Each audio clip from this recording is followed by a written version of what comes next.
I think competitive shooting builds your character, and it's something where, are you giving back to the person that like maybe needs the most amount of help? Are you sharing your gear? Are you resetting targets? So like for me, no one's going to outwork me, period. I'm just going to tell you that right now.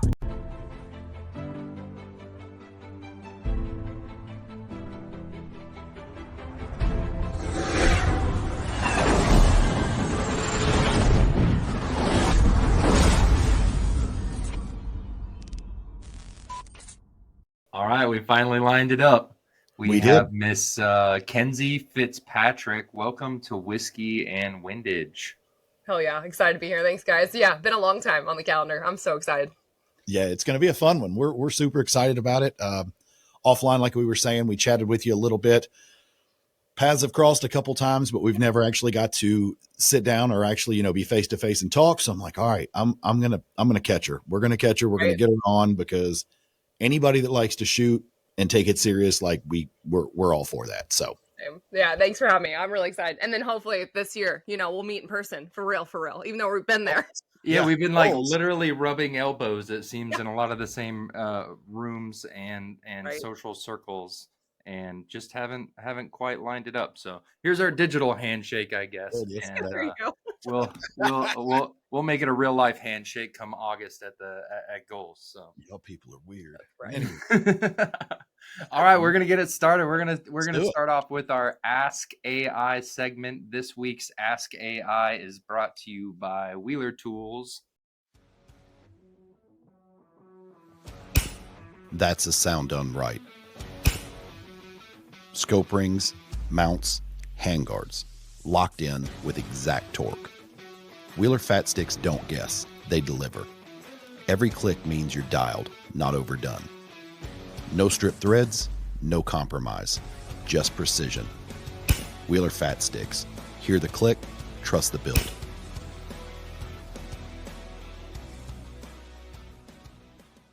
So, Ask AI, who is Kenzie Fitzpatrick?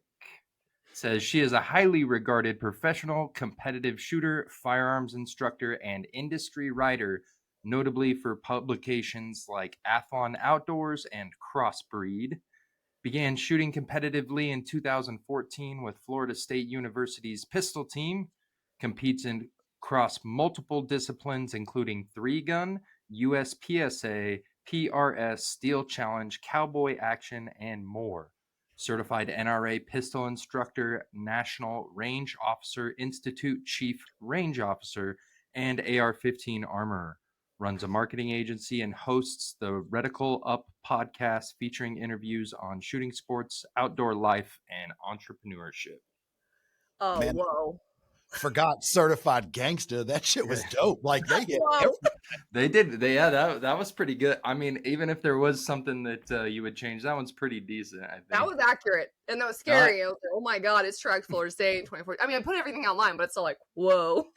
Yeah. Well, and you got read my website. Yeah. And she's a celebrity. I was sitting down. Yeah. Hell yeah, you are. I was sitting down the other night because there's no real good TV on anymore. So I have to watch all of the old school TV shows about hunting and shooting. Mm-hmm. And I'll be damned if you and Ursula were not on an episode of Build Box.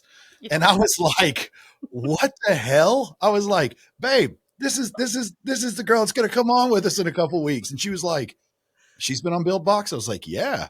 She's like, why haven't you been on Build Box? I was like, because I suck, I guess, but that's cool. Like, you have to do it. You have to do it. I think that what's crazy, though, I'll tell you this background. Ursula knew the guys at Gun Talk Media. So kind of like we'd run the same circles, right? I'd heard of Gun Talk Media, but I didn't know anyone there. So I was actually the only one of that season that put in an application. So there was an application, I think it hit Instagram, and it was like, do you have a personality? Do you build rifles? Blah, blah, blah, blah, blah. And I was like, check. And they're like, submit your application. I was like, okay. So I have a dill pickle build. I have a Harry Potter build. Like I have all these ARs that I've Cerakoted and whatever. And I was like, holy crap. And like literally my application, I was like, yeah, I have a little bit of personality. Just a small. And then I made it on the show. Dude, so I knew somebody else that was on. I was going to say, I knew somebody else that was on. And it was a couple episodes, I think, before yours, but it was a guy out of Florida who has a gun shop and does Cerakote, man. And he went in there cocky. Derek, right? No, his name is Jimmy Gears. Okay. So They were building Glocks, and he was the guy that was like, "Oh, it's so easy. I could build 2 in this time." And dude, he got out there and made out. God, he looked like a fool. His wouldn't even fire. I was like, "Oh, this is There's fucking so great." many. I watched those. I was like, okay, one guy, remember, didn't tighten down his scope at all. Mhm. And then my guy, bless his heart, in his episode, he put the muzzle brake with a shim that's self-timed. I mean, and then upside down was another guy. So it was questionable. Some of There it. was there was a lot of things. Like there was one that there were 2 guys, and you kind of did it, and you helped Ursula a little bit in some of it. But there was one episode where there was like 2 guys, and there was this third guy who had no clue. Like I don't even know if he had ever built a gun, and they both kind of stopped what they were doing to help him build. Yeah. And they all sucked. And it was like, I get the camaraderie. You got to be nice, but like you can't sacrifice your stuff for. No, and like New Orleans was pretty tough because I had to take a torch to get the spray paint basically set in time because we only had a set amount of time, and I was like, I'm going straight there to make sure I pick out my parts and go color it because it ain't going dry. It was 100 degrees, and then the humidity was like 120%. It was a lot. Oh yeah, dude, I that's loved it, though. crazy. Yeah, it's fun. I mean, they need to bring more shows like that back. I know that John Keys and Shermichael have dropped a new network, We the Free, and Jeremy's out there doing Pimp My Pew like he's Exhibit and Pimp My Ride. I mean, it's kind of cool, but I want to see more stuff like that just because I agree. We got to have a lot more fun in this industry. I mean, it's also serious, and these are definitely tools of consequence, but we really hope that we never have to use them for that in the civilian world. Like, let's just go shoot and have a good time. Yeah, totally agree. No, I would love to have a reality show one day, and it would be one without me trying because I hurt myself every day. I cut something on accident. I fall, and then I'm literally in like 17 states in 1 month sometimes, like hunting and then shooting, and then like it's crazy. So I don't know. One day that'd be cool. One day when you retire from the other stuff. Do you EDC Band-Aids? I actually have pickle band-aids, and then I got given a Microtech like emergency kit, medical kit at a Blade show. So I have a lot of stuff, first aid stuff. Yeah, no, it's comical. Yeah. Yeah, I have to Let's figure out. All right, let's go ahead and ask now. I've heard about this pickle themed AR and now pickle band-aids. Like, what's the deal with pickles? I'm obsessed with pickles. So this is something that started, I mean, as a kid, right? But even right now, I think about it. My dad's visiting in town. He's like, "Oh, do you have pickles?" I was like, "Bro, do I have pickles? I got sliced, I got halves, I got wholes, I got whatever, right?" But no, like I'm literally obsessed. I have probably like 2 a day, and so I got to the point where one of my jerseys, "Go Fast, Don't Suck," made it. Put that all over it. So we had like the hamburger slices, the whole. And so I do have a jersey that it's a little bit outdated now. But I ran around with that for like a whole year's pickle jersey. And like, no joke, people would bring me like the 5-gallon whatever pickle jar to my Gals Day at Range event. Actually, somebody drove it from Texas. PRS, the guys drive me like the best pickles from Texas that I can't get to matches on this side of the coast. And so, yeah, it's oh my God. Yeah, give me a pickle and I'm happy. Damn, we're bootlegging pickles across the country now. I'm not kidding. People who go to Buc-ee's all the time, they'll get me like a snack or whatever. I never know this. I've had dill pickle nuts, cotton candy was one of them. That was pretty gross. Yes, it's spiraled. Yeah. That is awesome. That is. Well, let's jump into our rapid fire so everyone can kind of see you think on the fly and kind of hear your answers for this. And Matt, who's this one brought to us by this week? This is brought to us by our friends over at Tipton. Your workspace matters, and the Tipton Best Gun Vise 360 doesn't play around. Built for serious shooters, this vise locks down rifles, shotguns, and ARs with zero movement and full control.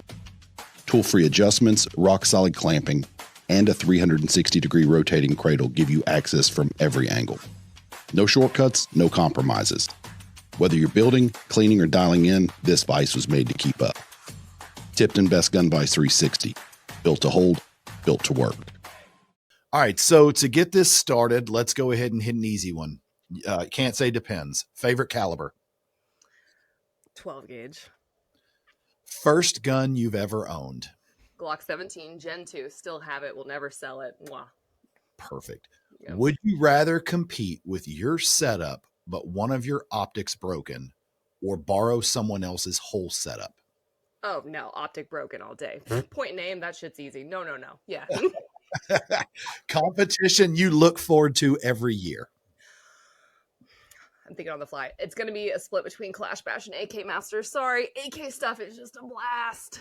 Oh, Clash God. Bash, I think. Let's Yeah. go, dude. God, you're like Matt. Both of you people are Dude. smooth. Or like, what the hell? No, but the only reason, and I will say this, 3Gun's awesome. I'm obsessed with 3Gun, but it isn't the vibes of the AK guys, like dressed up in the most ridiculous shit, like having a It's great like time. Burning Man of gun competitions. Yes, and they're It's happy. freaking wild. It's the one place where actually, like, I go to a competition. There is the competition. There's the high level shooters and whatever, but it's the most rewarding because I don't care and I just have the most amount of fun. So yeah, anyways. That's rad. Shout out Clay. Yeah, shout out to Clay and Rachel for sure. Right. What is your favorite warm-up drill to get started for the day at the range? Oh God, draw and shoot one. Like, honestly, it's like that, getting that holster draw set up again, getting the safety, the trigger, all that feeling down, and just, can I put it on target? So, I mean, that's my kind of like, all right, do I have all of my fundamentals and then like my indicator spots? Like, is my thumb in the right spot? All of that. So that's kind of my go-to warm up. Would you rather be the first shooter on a complicated stage or the last shooter and everyone's watching? Last shooter all day. Yeah. I've actually had that happen. I had the worst. No. I have a memory, core memory. So, SHOT Show, industry highlight or necessary evil? Necessary evil. What is always inside your range bag besides the essentials? Band-Aids. Yeah, it sounds like it's an essential for you. Band-Aids, a whole kit. Most overrated gun accessory? Oh my god. Lasers. Yeah, miss point and shoot. Lasers would be nice, but whatever. Yeah. What's worse, leaving your sunglasses or your sunscreen? Sunscreen. That's a horrible one, guys. Holy shit. Competition or range that is on your bucket list to attend? Rifles only, Texas. There Gotta you go go there. Want to take a class. That's a dream. Yep, for me. So, talking to everybody in the gun industry, if you were to gather up all of your friends, what do you think one word they would use to describe you? I think loyal. Okay. Yeah, That works. I mean, injury prone's 2 words, so you can't do that. Yeah, right. Most overused word or phrase you hear in the gun world? Oh, slow is smooth, smooth is fast. Yeah, no. That's just what us slow people tell each other to hype each other up, okay? It showed up in the F1 movie, and I was literally like vomiting in the theater. I was like, no, it's not. Slow is just slow. One person you would love to spend a day at the range with? Oh my god, these are tough, man. Uh-huh. Day at the range. Huh. Oh my god, you might have to come back for me on this one. Okay. Here's the last one, and then we'll go back. If you weren't into firearms, you would probably be doing blank. Honestly, probably something in entrepreneurship. I mean, I've been an entrepreneur since I was a kid. My family has. I've worked at an entrepreneurship college that we helped start. So, I mean, something in the world, I think, of education and teaching and in that regard. Day at the range, bro. Yeah. All right. With anybody. My dad. It's not a bad answer. Yeah. It's not a bad It's answer. been a long time since I've gotten to do that. Even we're always working or building something, or family came up, the nephew shot, my brother shot, but like my dad shot maybe like 1 or 2 rounds, and he put me into this. Like he made me who I am, and I don't get enough time doing that. So he's created this monster. Nice to know. Yes. Yeah. So And perfect segue though. I was gonna say it's a great segue though, honestly. Because first on the list, Kenzie, I think we want to know, like, how did all of this start? Like, from the very beginning, what was your upbringing like in the Second Amendment community? Yeah, I was really lucky. I share that a lot. Is like people are really either really lucky that they were around it and it's like normalized in their household, or they're really unlucky and then they have to figure it out on their own and it's too overwhelming, and that could be decades down the road. So I grew up with both my grandpas on both sides of the family were big hunters, shooters, fishermen, all of that. So like I loved my childhood. I actually thank my dad for that yesterday. It's like I got to grow up going outside, and dad was, I mean, he's still a collector. And so he was the one that, you'd open a drawer one day and there's like a revolver, right? And then you'd open up a cabinet and then, oh, it's moved that location. And then we have another gun over here. So it's something where we respected them. We knew how to load them and clear them and shoot them and all of that. And so every Christmas time we'd go to Louisiana, and we still have the lease with our family for duck hunting. So I grew up duck hunting in the blind a lot with my brother, my dad, my grandpa, and actually full circle too, I'll just say, is I got my very first mallard, my very first teal this past season. And Oh man, congrats. thank you.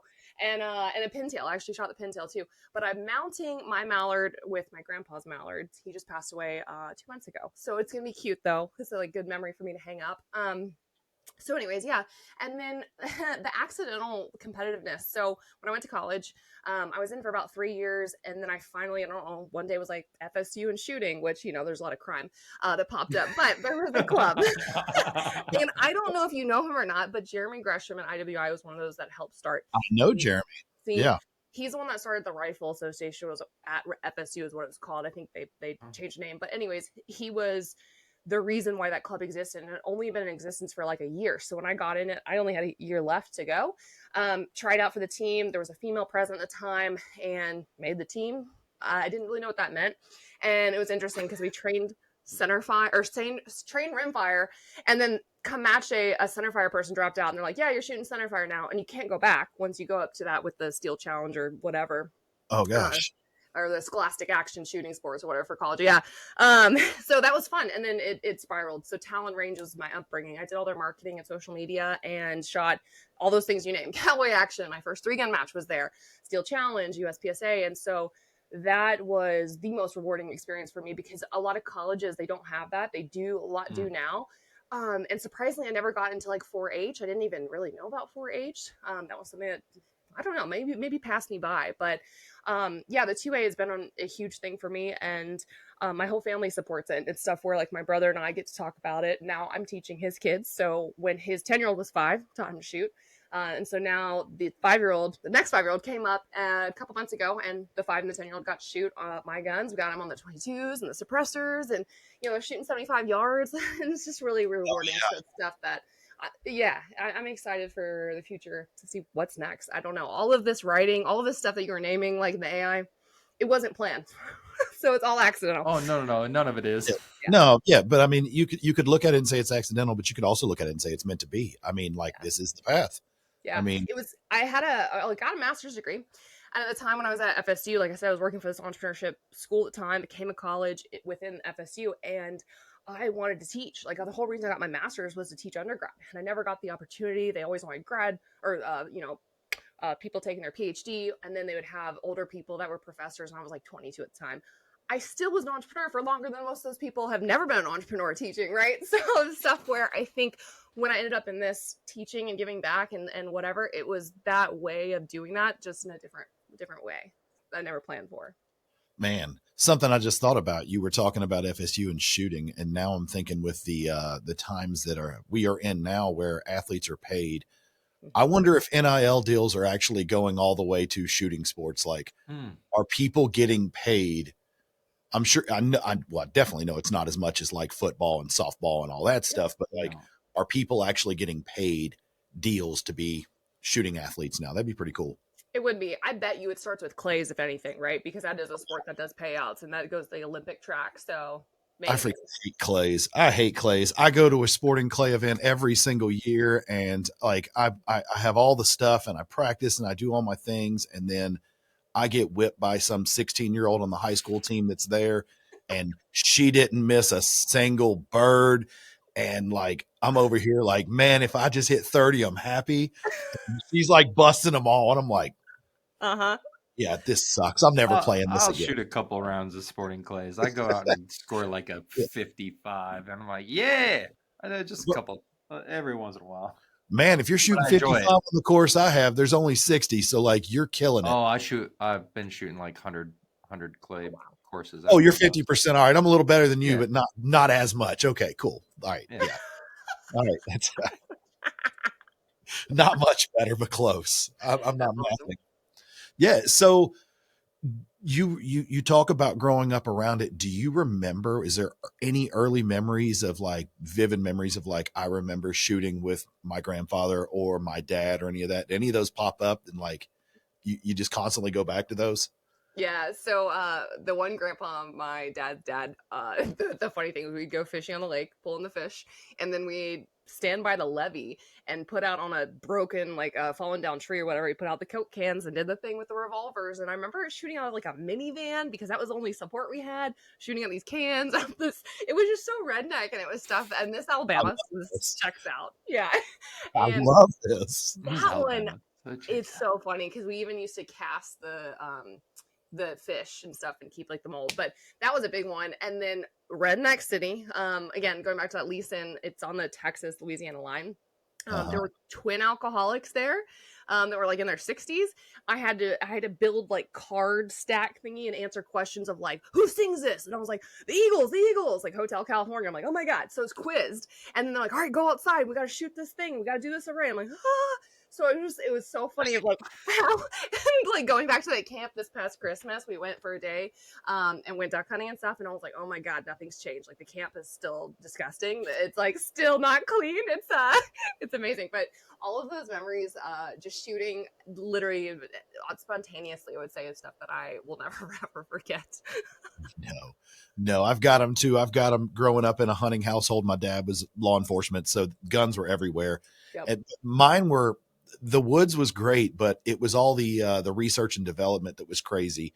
Like my dad decided to build a tree stand and wanted to build it out of PVC pipe.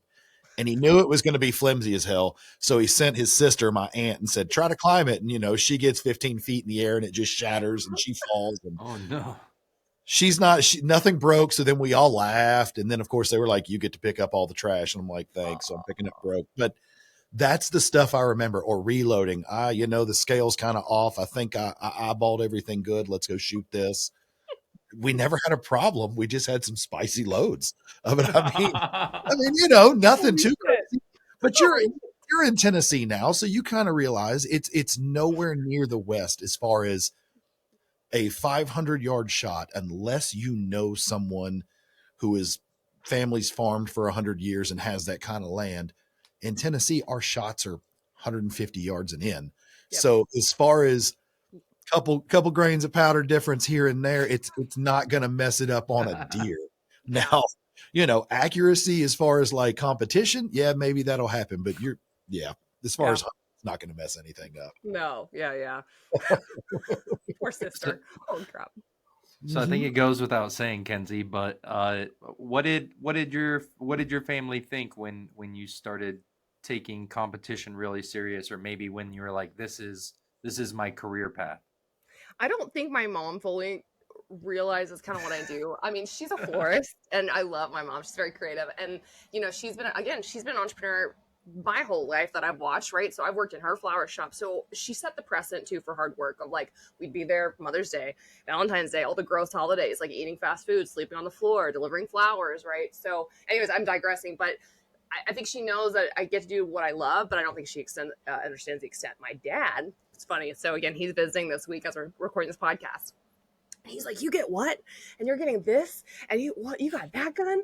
And like, this is real? And then I'm building him a gun and I was like, please stop buying stuff. And I was like, do you understand? Like, I write for these companies. I have a lot of extra parts. I can also get industry pricing. Like, just stop. Let me do what I want to do. And he's like, okay. And it's funny. I was talking to him again. This is his dream from like watching me as a kid. It's better than me ever getting like married. I don't think I would think I would elope at this point, but like him and I building my range, building my house, him seeing that, again, this whole background of this gun rack wall set up and my reloading stuff and ammo. Like it makes me want to cry because it's stuff where I think he dreamed that raising the kids around firearms, that he would hope someone would do that and pick it up and then teach, the nephews and give it back. And so I'm just really proud because again, he gave me the work ethic that I had and yeah, it's really cool. I'm excited. Yeah, your dad sounds a lot like mine. Right. My dad, he retired. I mean, he's not loaded by any means, but he retired. So he's living his comfortable life. And still to this day, I mean, he still goes out and buys guns. But when he goes to buy them, I'm like, what are you buying? And he's like, oh, I'm going to go buy a new 6.5 Creedmoor. And I'm like, all right, cool. How many do you already have? And he's like, oh, I've got like 7 of these. And I'm like, all right, cool. Let's get you a good one. And he comes back, and I'm not knocking these people for these prices or these guns, but he comes back with an Academy Sports 6.5 Creed from like a Remington 700, like the original, the entry level, or the Savage, you know. And I'm just like, what are you like? Why don't you sell all those and buy one good one? And he's, nope, don't want it. And I swear he still buys 6 guns a year, but he won't pay more than $500 for each one. And it's like, why are you doing this? My eyeballs hurt. Same. Yes. Same. Okay. Good. Same. Good. It's like the Smith, the Glock, and again, great guns, fantastic firearms, and then like no red dot, we're still in iron sights, no light, no flat, no holster, no accessories. I'm like, Dad, when you buy a gun, you got to buy the other stuff, and he knows all that. Again, he's a bigger collector than anything else. But I'm like, just stop again, because you could buy all those and we get a Nighthawk. We can get a real nice gun. We can still all that junk. Yeah, and I mean, and we got there with some of like the he's a big revolver guy, so some of like the Ruger Vaqueros that I have and some of the stuff that he's bought, you know, matching serial numbers, like stuff like that. So it's been fun to kind of go back and forth with some of that stuff. But that's pretty funny. Fun fact, I was against weapon lights for the longest time because of my father and his idiot answer. And it was like, why don't you run a light on your gun? Because when I turn it on, people will see me. They'll know where I'm at. And I'm like, in some aspect, you're like, that's kind of valid. Like, if you're standing out in the middle of a field with no cover and you turn it on, yeah, everybody knows where you're at. Right. That's the whole reason he will not run a light. And I'm like, all right, Dad. All right, whatever, Dad. Like, I can't be hanging out with you anymore. I'm not cool anymore if I hang with you. I need a light. I need a light. Oh, we tried. Yeah, but that's awesome. That is awesome. So your grandfather, your dad, definitely mentors and role models bringing you into this. Is that, how did you, I'm sure they had a little part in it, but you just mentioned it a little bit, the competitive spirit, the competitiveness you have. Have you always been competitive? So I have played, I'm not joking, soccer, volleyball, tennis, basketball, baseball at the same time. But like, my dad was the baseball coach for my brother, and I would go to my brother's practices, and he's younger, and I would just whoop their butts. And then my mom was a Girl Scout leader, but my dad was the Boy Scout troop leader, and so I would go to the Boy Scout stuff and the Girl Scout stuff, and it was just so funny. But like, I mean, I used to be really damn good at sports. I still can. I will be like, I'm gonna take you. Only thing I suck at is golf, so fine. No, yeah, competitive, yeah, but they got carts with liquor, so like, I'm good. That's the only part I like about it. Other than that, it's a waste of a good gun range. Yeah. And I call it a skill. I think it's a skill. I don't think it's a sport. But what do I know? But even bowling, I'm good at bowling. I think bowling's fun. And I can get competitive in bowling. With or without the bumpers? Without. No, I can. I need the bumpers. I need the bumpers. Mom, Dad, no way. Used to bowl a lot. So yeah. That's hilarious. Yeah, I'm a competitive. A lot. Still am. We'll never quit. Yeah. Mm-hmm. So walk us through your first 3-gun, because I think out of all the disciplines, like that's probably the one you're most well known for. So walk us through the first 3-gun. Did it go well? Y'all ready for this? No. Okay, so here's like, this is painful. So that Glock 17, first gun ever, ran that Gen 2. Stock, like stock iron sights. I mean, there's no red dot stuff in that world. I mean, it's 2014. I had no magazine carriers. I had no belt. I had no competition stuff. I had no shotgun caddies. I did not know what I didn't know. So Talon hosted it. Talon Range, and I actually, this is how influential I was, though, seriously. So I signed up for this match, and I got 5 other guy friends to sign up for it too. Don't know how that happened, but they're like, all right, I'm in, F it, and we all didn't have the gear. So I ran a Daniel Defense V7 iron sight, flip up iron sights, 400-yard distances, didn't hit any of those. I'm talking nothing. And then the shotgun, I still have it. It's a Stoker M3000 at the time. I didn't know that like tubes existed. I didn't know that you had to like open up the loading port. I didn't know what shotgun caddies were. So they told me shotgun, rifle, handgun, and that's what I showed up with. I'm not kidding. It's so bad. So didn't know how to quad load, dual load. Pockets were my mag pouches at some point. I think someone gave me their like Blackhawk double carrier thing at some point. But I don't remember being miserable, and I don't remember anything about like sucking. Like I can remember the tunnel I crawled through. I can remember the guys I shot with, the Jeep I shot out of. Like I remember the stages. I remember having a great freaking time. I still have the videos. Terrible. Still have photos. Excellent. And it got me hooked, man. And again, I go back, I'm like, I was not qualified or prepared. And guys will be like, I gotta get all the gear and the guns and the equipment. Yes, but no. Run what you got. Go have fun. Check it out. You might hate it before you invest 20 grand into stuff, you know? So yeah, that was my first match. I'm gonna say it's a lot like duck hunting and golf. Like, go out there with people that have the stuff and just bring what you had and see if you enjoy it. Because if you like it, any sort of competition, whether it's just pistol, rifle, or even 3-gun, you're going to break out your wallet if you stay in it very long. Nothing in this industry is cheap. No. So, that's really cool. But yeah, like you said, you got bit by the bug. So you might have done everything technically incorrect. Like pulling shells and Skittles and chapstick out of your pocket to reload, whatever it is. Like, F it, who cares? Let's just roll. But you had fun. I did. So let's fast forward to now. I'm interested because I understand you've probably got some confidence in you now. Of course, you should. Yeah. And I don't know. Some people take every single competition, whether it's a basketball game or a shooting competition, they prepare the same way. And I'm interested. How do you prepare mentally for a big match? Like, how are you, like, are you someone fun to be around that whole day, or is it like everyone needs to leave her alone? Yeah, no. So actually the last major matches for 3-gun, every year I take like I'll adopt amateur. So like last year my buddy TC, that was his very first match ever, and it was his very first 3-gun match. It was the 3-day major, and I'm worried about them and their dope, and do they have the mags? I mean, they're borrowing my belt, my guns, my mag, like everything, right? And then Brooke last year, same thing. She borrowed everything down to the only thing she had was an inner belt. That was hers. And I loved it. Like, again, she ran my backup rifle, different ammo, different dope. I mean, so anyways, so I find it more rewarding to bring a new shooter and shoot with them and have fun than I do care. Now, not to say I don't care, but preparing for me, this is actually interesting. It's more about or like the mental stuff is more about preparing everything that I can control ahead of time. So I'm not thinking about anything but what the stage is presenting or whatever. And what I mean by that, and this is kind of the game changer, difference between pros and amateurs, is that before I even get to the range or the day before the range when I would do the walkthrough, every D60 is loaded, and it's loaded where it's like top loaded with long range or bottom loaded with long range ammo. So that literally you'll see duct tape stage 1. Like that is that D60 for that. And then my backup mags are loaded. All my pistol mags are loaded. I mean, it goes down to the T of preparing what I can.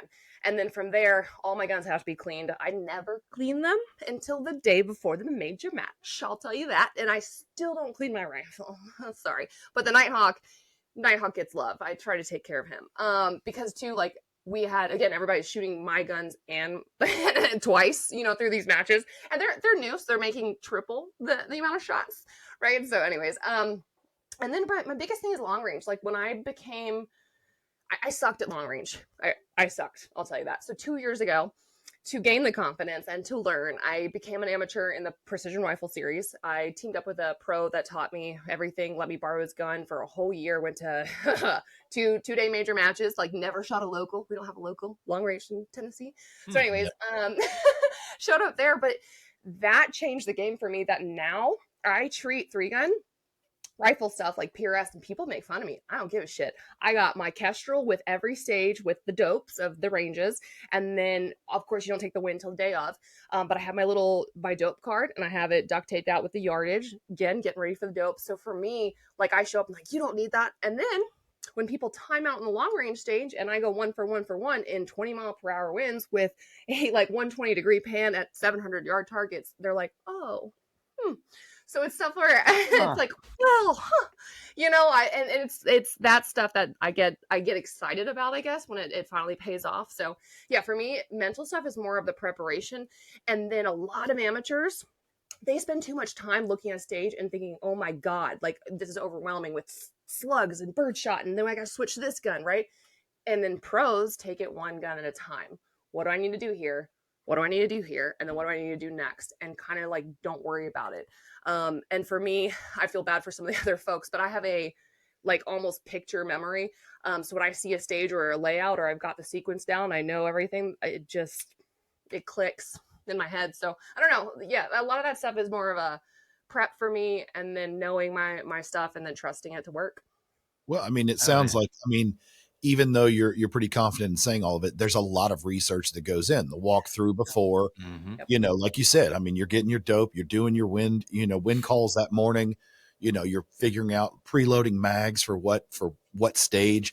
Yeah. That goes into a lot of it. And on top of that, talking about running your Kestrel and any of your other Yep. long range devices, I mean, it's you're using what is allowed within the rules, Yep. and it's not a competitive advantage. It's not a cheat. I mean, wind devices are cheats, but they're legal for everyone.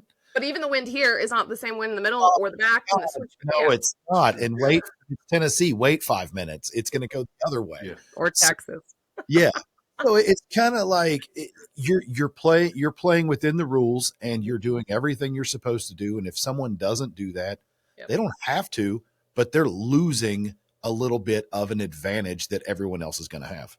Yeah, and again, it goes back simple. Go to the magazines again. Is like I do my I worry about the 4 stages I have to shoot day 1, or the 3 stages, instead of people worrying about 8 or the 10 that they have to do instead of the one day. And then they're loading mags. Like, what do I got to worry about? Instead of worrying mags, you could be doing their win, watching people shoot, looking like going through the stage plan again, and stuff like that. Where if I just have everything ready, I just got to worry about what's up here, and that's it. I think it's a lot like going back to the game we all suck at, golf. I think it's a lot like, if you can get all of your prep done and you can sit there and watch the 3 people in front of you putt Yep. from the location you're at, you're like, well, I kind of know what that ball's going to do. Doesn't mean I'm going to hit it. Like, I at least know what it's doing. I'll be So, prepared. yeah, I'll be prepared to miss or hit it, but we'll see.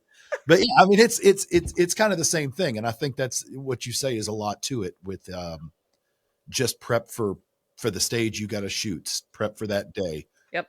And I'm guessing after the day 1, you're prepping everything again, looking at your notes from the walkthrough and getting everything ready for day 2. Day 2, yep. And then don't worry about day 3 either. We're not looking at that. Like, I walk stages during the walkthrough day for all of them and take a peek. But then after I shoot day 1, I'll go look at day 2 stages one more time. Then after day 2, same thing, day 1, and just one at a time, man. And it's really kind of calmed me down. Again, I have so much fun now, where that's why I've done better in the last 2 years. Is I don't care, because I do compete, right? And I know a lot of people see that, but I haven't competed to the level that I used to. Like, I used to, I don't know, man, 40 matches a year. And I'm not exaggerating. Now I'm lucky to get to 10, 12, because I have so much other stuff going in my career, which is great. So I don't consider myself a competitive shooter as much. Like, it's still there and exists, but now I'm like, I'm just having fun. And why is it that now I do better? Because I don't care. Heck yeah. Why? You've took the pressure off yourself. Took So the that's, pressure off, huh? yeah. So it sounds Go ahead, like you spend quite a bit of time actually planning for these matches, though. And so, like, what are some of the lessons that competitive shooting have taught you that are applicable in just being a grown up or in your entrepreneurship? I haven't I'm got so there. glad. I'm so glad though he asked that. Do you want me to go for it? Get it? Okay. Okay. Yeah, no, I was going to say, Mikey's just like, I'm not a grown up. no, I have not learned anything in life that's going to make me a grown up, but like, Yes, you have. Yes, you have. maybe I'll learn something from you. Here we go. Yes, you have. Okay. Because I actually want to write a book on this, of like what shooting taught me, specifically competitive nature. So number 1, for me, is I actually hate staff reset matches. And the reason I say that is because I think competitive shooting builds your character. And it's something where, are you giving back to the person that like maybe needs the most amount of help? Are you sharing your gear? Are you resetting targets? So like for me, no one's going to outwork me, period. I'm just going to tell you that right now. No one's going to out squad mom me. No one's going to out like me help or volunteer gear or whatever, right? It's like, it's a team effort for my squad. When we get to a stage, it's like, who needs tripods? How many bags should we set out, right? So for me, it's a camaraderie thing. And then that character building. And then on the other stuff, like competitive nature, it humbles you. And so when people show up, of course, their first match, their first time in a different sport, they suck. They're going to suck for a little bit, right? Yep. And if people can't get past I think their arrogance, their ego, and all of that, you're never going to grow. And so for me, every single time I go to a match, it's an opportunity for me to learn something and grow, even if it's about myself or something I just don't know. And so that's why I think competitive shooting is so nice, is because it'll humble you really quick. But like entrepreneurship and all of that and being an adult, it's kind of funny though, like what we were talking about is actually, it does make me more responsible for myself. Like I do need to get my gear. Have I zeroed my gun? Have I checked my zero? Have I cleaned my stuff? Like what am I doing before I even lead up to a match to know if I should go? And then again, it goes back to, I think, like teamwork and just like that, the relationships that I have now. I don't think I would have 90% of the connections I have now if it wasn't for competitive shooting. I've met, the people at Superville, obviously, from shooting, and now I'm sponsored by them. And Genesis Arms, like, I mean, that wouldn't have come unless I was shooting 3-gun and open and like Federal. I mean, I just think about all of the people I've met along the way. I wouldn't be here without competitive shooting. And at the end of the day, too, the biggest thing that it'll teach you or help you, I wouldn't say teach you, help you, is your credibility. Because are you going to show up? Are you going to be that good human being, so good sportsman? That's huge, and then that's what's built me in the writing world, is like, okay, she keeps her clothes on. She can shoot a gun. She can beat the guys, or she can, show her worth in helping and bring a new shooter. That's the person we want to work with. So it's just something where I think the competitive shooting set the background for being legit, I guess, or thought of as a legit, shooter. I think there's something to that. I mean, if you are responsible enough to take the time to prep your gear and to prep yourself for a competition and not just do it once, but do it repetitively, it just kind of says that it does just scream, she's responsible. She's dependable. She's someone we can count on. Yep. Because she's showing up every time there's a competition for no one but herself. Yeah. So if she's doing that, then, we know she'll show up for us. Yeah, 100%.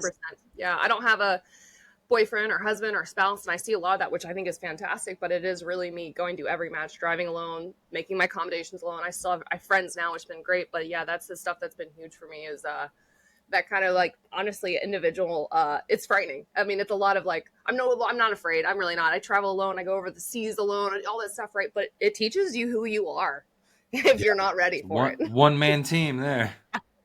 Yeah. So on this one, since we are pre-recorded, so everywhere we're broadcasted, it's cool because we're pre-recorded. Mm-hmm. So if any of them are close and you actually want to show them off, you can. Oh, but yeah. I want to talk about your firearms setup right now for 3-gun and, what's your favorite setups. So, walk us through. Let's just, we got a rifle. I love show and tell. We got a rifle, we got a pistol, and we got a shotgun. So pick something to start with and just kind of talk to us about it. If you want to show it, you can. If you are reloading, you need tools that work as hard as you do. And that's exactly what you get with Frankfurt Arsenal. Their top-of-the-line reloading equipment, including case cleaners, powder dispensers, and presses, are designed for precision and efficiency. Whether you're a competitive shooter or a weekend reloader, Frankfurt Arsenal helps you save time and get more consistent, high-performance rounds. Reload smarter. Reload with Frankfurt Arsenal, because your ammo deserves the best. I mean, so my purple and blue shotgun is in the safe. So and my rifle is too. So I will say my two most expensive setups are in the safe, which I can grab. But I do shoot the Genesis Arms 12-gauge 3-gun model shotgun, and this is actually the new TCI model. Yes. So I liked it because I feel bad, but like the JMac brake that I had on my first shotgun cracked, and so that was not great. The redesign has been huge, and then they went with external chokes too, so I think that was a big modification. But I mean, this is actually, when you talked about like growing in the sport, this is what changed the game for me, going from tac ops to open, and also made it 10 times more fun. Because I can load a shotgun and all that, but it's just not fun anymore. I mean, you can go fast, you can reload. It's just not. It's not. Feeding a tube sucks. It does. And like when it's cold, I mean, I remember trying to quad load in 19 degrees and like you can't. So bless those people. But interesting fun fact, Hyperfire Eclipse trigger. This trigger is actually in my shotguns, my PCCs, and my rifles. So I know you guys get this, but most people don't understand is like when you change a trigger and it's single stage to two stage to curve to flat, like that is a huge, like, oh my God moment because it's relearning. So if I can run the same trigger in every dang gun, I'm doing it. Yes. And then the last thing I'll mention is the EOTech optics. So this is actually unique for Genesis. So it is actually just a single dot.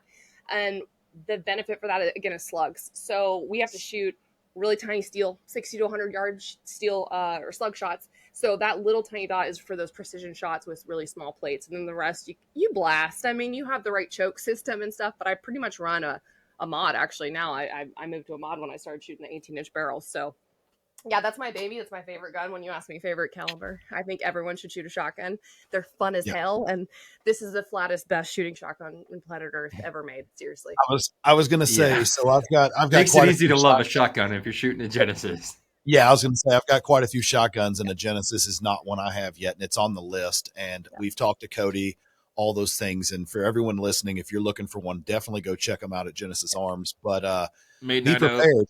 Be prepared because they do have the route where you can build your own. It's similar to an AR, and it costs a little bit more than just buying one of theirs already done, but it lets you piece it out over time if that's what you need to do. But those guys right there are serious. It's hard to beat. Yeah. So it's a hard to beat shotgun. We'll say that. Gals Day, I'm wearing the shirt, represent. No, but Gals Day at the range this year. So Genesis Arms came out, and this is the event that I do every single year for women, but they brought the machine gun. And, this is the first time we have machine guns. We have all the big guns, right? But this first time they brought 12 gauge. And it's the shorty, and it's the pressed, and we know how they shoot. But a lot of women are like, first of all, they're always intimidated by the shotgun, period, And then when I started bringing my Genesis the last 2 years, like, I want to shoot your purple and blue shotgun. That's all I want to shoot. And I'm like, okay. And they love it. But then they got to shoot the full auto, 3, 5, 10 rounds for some of them, like whatever they wanted. And they're like, oh my God, it's controllable. It's fun. I'm like, yes, make CQB great again. The SDS, the short barreled shotgun. Yeah. For people that have never shot one, we shot them at range day last year.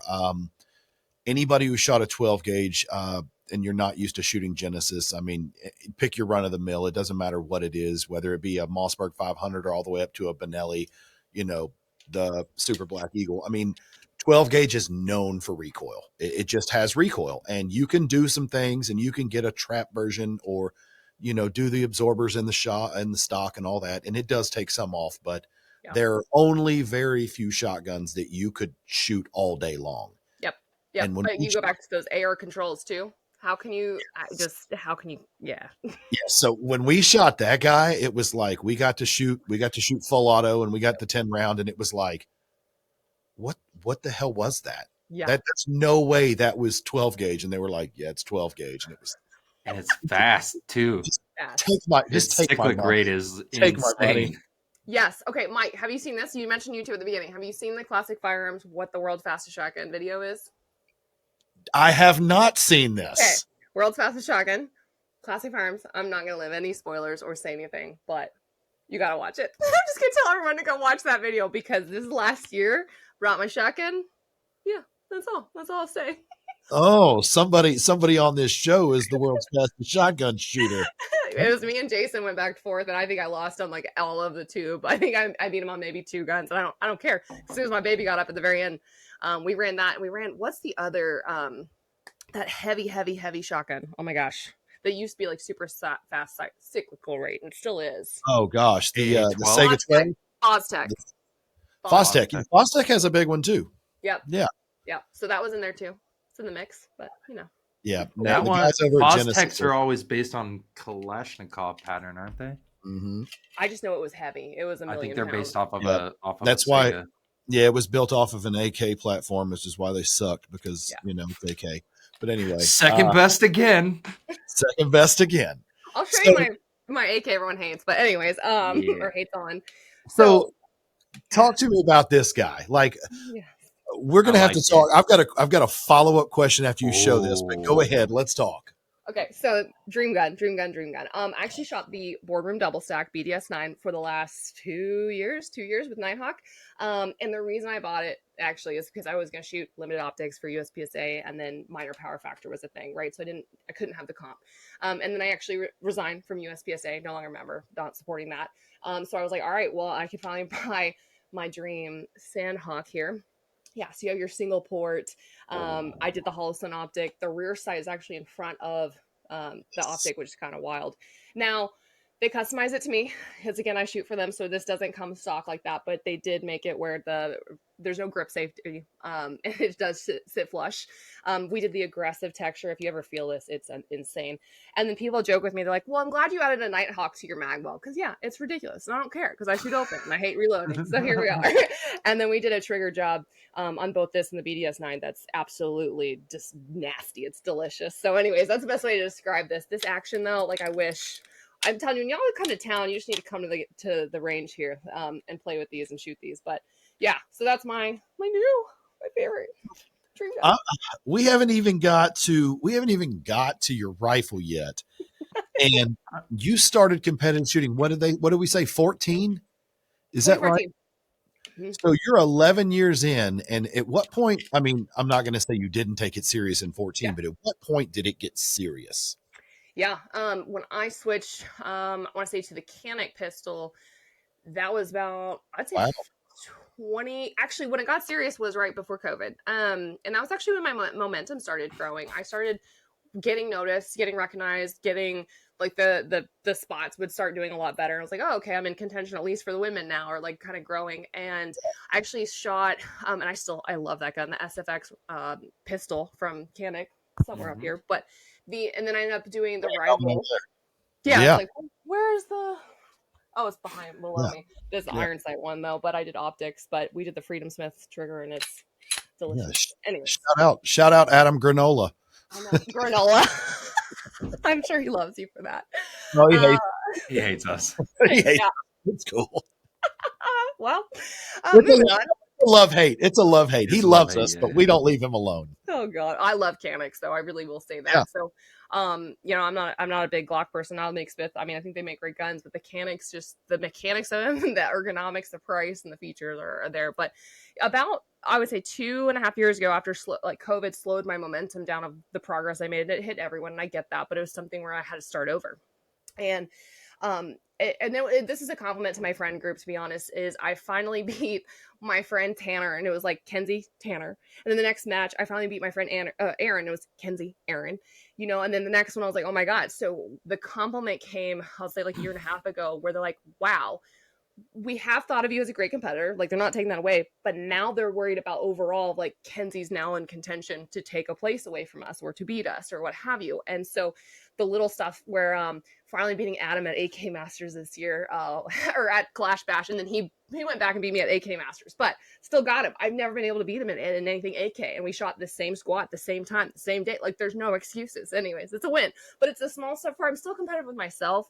But the guys that I shoot with, they are very supportive, and they want to beat me just as much as I want to beat them, and they're excited about that growth. So, yeah, I would say like 2 years ago, I mean, it just started being like, oh, it's on. I'm going for the top 10, top 20. Let's go. And I've done that with 3-gun and AK stuff, and it's been awesome. Yeah, because I'm trying to impart to our listeners that somehow over the last 14 to 2025, so 11 years, and really over the last 4 years, our girl over here has gotten Gucci, and she went from her shotgun. What was the previous shotgun? Let's hear this. Actually, I did do the TTI Benellium too after I did the Stoker M3000. I still have that Stoker. It's camo and ugly and shit. I'm going to hang out at Kenzie's house just for the trickle down. Yeah, I'm going for the yard sales. Fuck that. Yeah. So basically what I'm getting at for people listening is that, I mean, we're easily, I mean, no optics, no customization. We're sitting, we're sitting 10 stacks right now for the first two, like, ordering them yourself. Yeah. And yeah. But I say that because it's just like any other sport. It's the good shoes will help you in track and field. The good golf clubs will help you in golf. The good bowling ball will not help me, but it will help other people. Like it's just the thing. So when you upgrade and you get, it doesn't have to be the latest, greatest hotness. You just need to get in that realm. Yep. And it does, there is a point where the weapon or the tool Yep. elevates you, not the other way around. 100%. And yeah, and that's really cool. And so I'm like, golly, like that's 2 bucket list firearms right there. Sorry, go ahead and piss me off. Show me the third one. Well, I'll get the rifle in a second because we'll have to go grab it. But okay, people are angry about the AK stuff, and I'll tell you this: it's a Galil, IWI Galil, race Galil. So Dissident Arms, I mean, this is their stock. They did the ALG trigger, which is just again nasty, delicious. You got your side charging handle on this side too, and everything. But and then Unrivaled Technologies, and that's actually my rifle as well. But I'm gonna tell you, this is the game changer right here, guys, for any rifle, carbine, whatever. Unrivaled Technologies muzzle brake.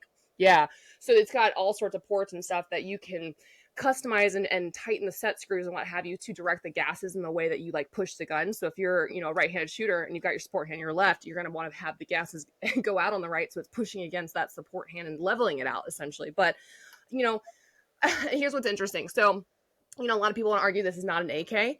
And so for 1 year for Clash Bash, they made us all shoot, a traditional, I think, com block versus whatever. And the same competitors won. The same competitors were at the top. The same ones. Because at the end of the day, and again, I'm not out there to win anything. It's just fun. Clash Bash is awesome. But it's something where it's like, yes, the gun sort of maybe matters. You could shoot one too. But at the end of the day, it's like the competitors that are dry firing and live firing and practicing and going and they can set the mental stuff and do the stage plan. They're going to win. So at the end of the day, doesn't really matter. So yeah, dream gun with the splatter paint. Yeah, that's freaking sick. Dude. Thank you. Yes. All of that from a smooth bore rifle. That is so amazing. Oh, chef's kiss. That's what I call Mikey hates AKs. I am on it. I'm just like, I flew all the way to Texas with mine and he still didn't shoot it. Seriously? Yeah. We had a range day in Texas. I'm not ready. I'm not willing to get. No. Yeah, I'm not getting the freaking. No, I'm bringing it to your house. I'm bringing it to your house next month, Mikey. Okay, that's fine. I'll bring a barf bag too, but you got to shoot the AK. Yeah, because what we're doing is on the range day at Goals this year. Yep. We don't go to the range day. We didn't go last year, and we just kind of made a tradition. So we've got a bunch of friends that are going to come over. Okay. So we're doing our own range day at my place the Wednesday. Or what is it? The Thursday. The Thursday. Okay. Whatever Thursday is, we're doing it in Nashville. Okay. And then we're gonna wake up early and ride out. So yeah, he's gonna make me shoot his freaking AK, and you're gonna love it. You're gonna love it. You're gonna love it. Maybe. You'll understand. You'll understand. So I have like I've got an AK shotgun. Yeah, you do. He does have a comrade. He has a comrade. I've got a comrade. They're fun. They're fun. Meh. But all right, what we got? What you holding? Okay. Here's what I want to say about this. This is the Stag Arms 3-gun rifle, and here's what's crazy. And this goes into my writing world. So they sent me this rifle for a review. I want to say whenever it came out 2-3 years ago, and I was grouping this with different types of ammo. And I've used Ballistic Advantage barrels, but back in the day, I used to be sponsored by them. So of course, those are sister companies. And I shot this, and a lot of people want to dig on stock rifles or even dig on Stag. This shit shoots the 700 yards and shoots lights out. And so I was like, you know what? I'm going to make this mine. And so I did make a couple of changes, but believe it or not, again, it came with the Hyperfire Eclipse trigger. So Stag makes the 3-gun model to be really competitive gun. Unrivaled Technologies muzzle brake. So again, I changed that out and tune it to this gun because it shoots lights out that way. I did do an ambidextrous safety and the mag pull extended release. I actually have a little bit of short fingers, so I couldn't reach it before. And then internally, Unrivaled is actually making different buffers. And then there's also the Kinshot. I always say that kind of wrong, but I run theirs, AR-15 one, and they have different ones for 300 blackout guns, like full gas guns, whatever. And yeah, it just lights out. So I do shoot, of course, the scope. I'll talk about that real quick. And then the offset, all of my offset stuff is Hollow Sun. So open division is nice because for paper, this is 0 to 7 yards, but anything paper, I'm just blasting sort of with the dot, or point shooting. But this is where you have to learn your reticle and you have to go to Mills. Stop using MOA or I'm going to beat you with my gun. No, Trigicon 1-8. This is the Credo. Before it was the AccuPowder. Here's my recommendation if you're going to get into any shooting sport or gun or whatever. use something that works for you and then stick with it. Don't change things. Don't tinker things. Don't quit changing things out. I have ran the same damn scope now for I want to say 7 years because I know the mills, I know the holds, I know all of this. Oh my god! And then it's never lost zero. It takes a beating, you know, with the worn scope mount on here. Yeah, this is just it's the best quality scope that I've been able to run. 1 to 8 or do a 1 to 10, something like that in that realm with the EOTech. You want more magnification, but you don't ever have to use the max magnification. If that makes sense. Right. Yeah. What in the hell kind of sunshade thing is that device? Kydex. It was the dumbest Kydex thing ever. Has a little knob, comes right off. I just leave it on. It's like $5 to make. I like it. I like it. Look, so Look, if it works, it works. So Yep. speaking of a funny, hey, don't change anything. I don't know how long ago was this, Matt? A month ago? Yeah. About a month ago, we're lucky enough that we got picked up by EOTech. So EOTech is a friend of the channel. They're a sponsor of the channel. But Matt entered his first competition last month with an AK. Kitty. And he said, well, I'm not going to run my primary arms that I've had on there for years. Okay. I'm going to show the new company some love, and I'm going to throw an EXPS on this dude to get started. Okay. How'd that go, Matt? So I was like, oh yeah, Parma, Idaho. And it was Comblock versus Patriot. So it was a AK versus AR, loosely classed, but it went okay. I mean, it was my very first competition. It was a all carbine match, Okay. but I very quickly realized I was not going to be running around just hosing paper, and that in Parma, Idaho, we're going to be shooting like everything was over 100 and lots of work at like 3 and some even out to 5. And so I have this brand new EOTech. I don't know any holds, and I'm just I think I shot 460 rounds in this competition or something. Holy like half crap. a case of ammo. Like holy snot! But No I did magnifier. make no magnifier. Nope. I was like, no, I don't want to run a magnifier. It's like I got the little circle. It's MOAs and stuff. It'll be fine. But mostly I was just lobbing 7.62 into the desert in Idaho. So. Yeah, that's a testament to don't change your shit the week before. Yeah, don't do it. No. No matter how much you like the company, don't do it. 7.62 is like so less accurate that I feel like you have to pick up and see your misses to be able to like change your hold or whatever. Man, I would have like a 3 to 18 on that thing. So I do want to ask you though, because I noticed it on the Nighthawk and now the 45 offset. I don't have anything against Hollow Sun, but I see that it's like I'm not a brand loyalist, sure, per se. Anymore. Well, yeah, I'm still kind of. He's a little more open-minded. I'm still kind of stuck out, but I'll open my mind a little bit. But to run an EOTech on a Terran Tactical, quality optic, great. Then you're running a Trigicon, you're running Trigi on your AR, but why not the RMR offset? But then I understand that because, well, the Nighthawk, you're running a Hollow Sun, and there's nothing wrong with Hollow Sun either. People have their preferences and people like to say things, and hey, your opinion's your opinion. Yeah. But I'm just curious as to why you're running Hollow as well. Yeah. So, I mean, they've supported me in my events too, and they've been great. And I'm obsessed with EOTech too. JB is great. I mean, all of them are great. So the 507 comp, I'm going to tell you that from Hollow Sun is the greatest period, end of discussion, competition reticle red dot on the market today. There is no other brand that has done what they have done in the market, and not all of their optics are winners, and they know that, right? But man, their EPS carry optics there, and they're affordable. And it goes back to like I've tested the crap out of a ton of optics, and I have had some tough blows with some other brands, but like this has never lost zero, never sheared off, like it just never let me down. But the reason the 507 comp's so huge is that you can run like 8 different like combinations of reticles. So you've got a 2 MOA dot, 30 MOA circle, 20 MOA circle. Like you just can make it yours for Steel Challenge, for 3-gun, for whatever you want, like however you pick up optics and whatnot. But I actually have an EOTech 1 in 10 and I love it. I absolutely love it. It's actually one of these guns over here. And I can't bring myself to change scopes because I know my scope. It is in my kestrel. It's in my mind. It's in my picture. Again, it's just been Don't change it. I know. And I again, I love it. I love it. I love it. I love it. And, my backup rifle that has the EOTech on there. And yeah, so that's my big thing for there. And the offset's something where I actually don't own an RMR. I don't think at all. I never have. The SRO, fantastic. This is Love again pre 507 comp. That's what I use, is that huge window and great dot and very reliable again. So still love the SRO. Just actually I've never used an RMR. Yeah, I was going to say I'm the same way.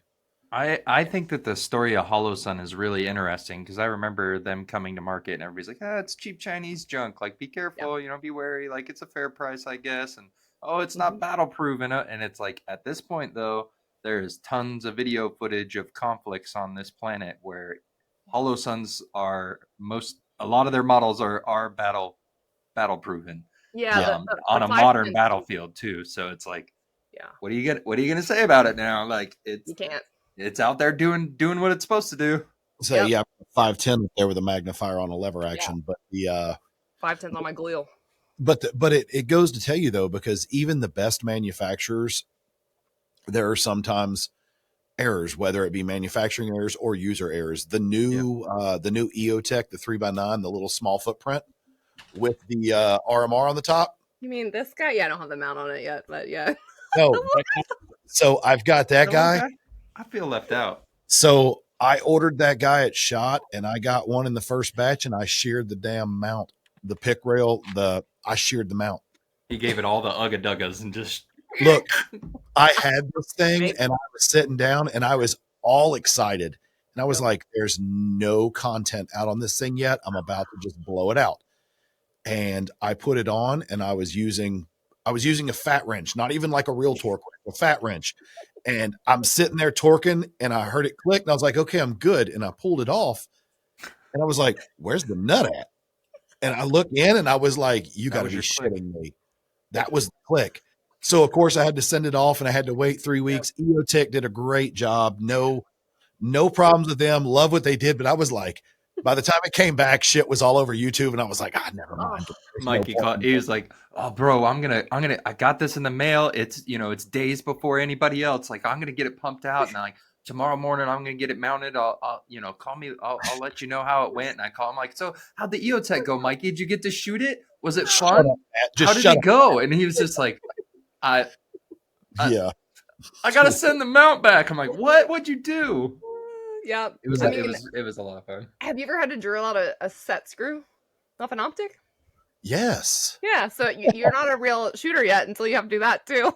Oh yes. Yes. I just did that like 2 weeks ago, actually, at Tennessee Silencer. Shout out Robert, because he got the screw out. Heck yeah. So I do that especially with HK stuff. I'm into all the old HK stuff, and I'm an SOT, so I want to turn that stuff full auto. Yep. And I'll take things 3 or 4 bourbons deep and say, man, today's the day we're taking this thing apart. We're going to do it. And I take this shit apart. And when I say apart, like I'm grinding welds, I'm taking everything apart. Oh my God. Yeah. And then I look at it and I'm like, what the hell did I just do? And how do I put it back together? I finally got my G3 back together. I was going to say, that thing was in a box for over a year, though. You ruined a G3. Almost. Yeah, but I converted it and it's back. I've got it back now. It took 2.5 years for me to figure out how to rebuild it. No, that is pretty bad.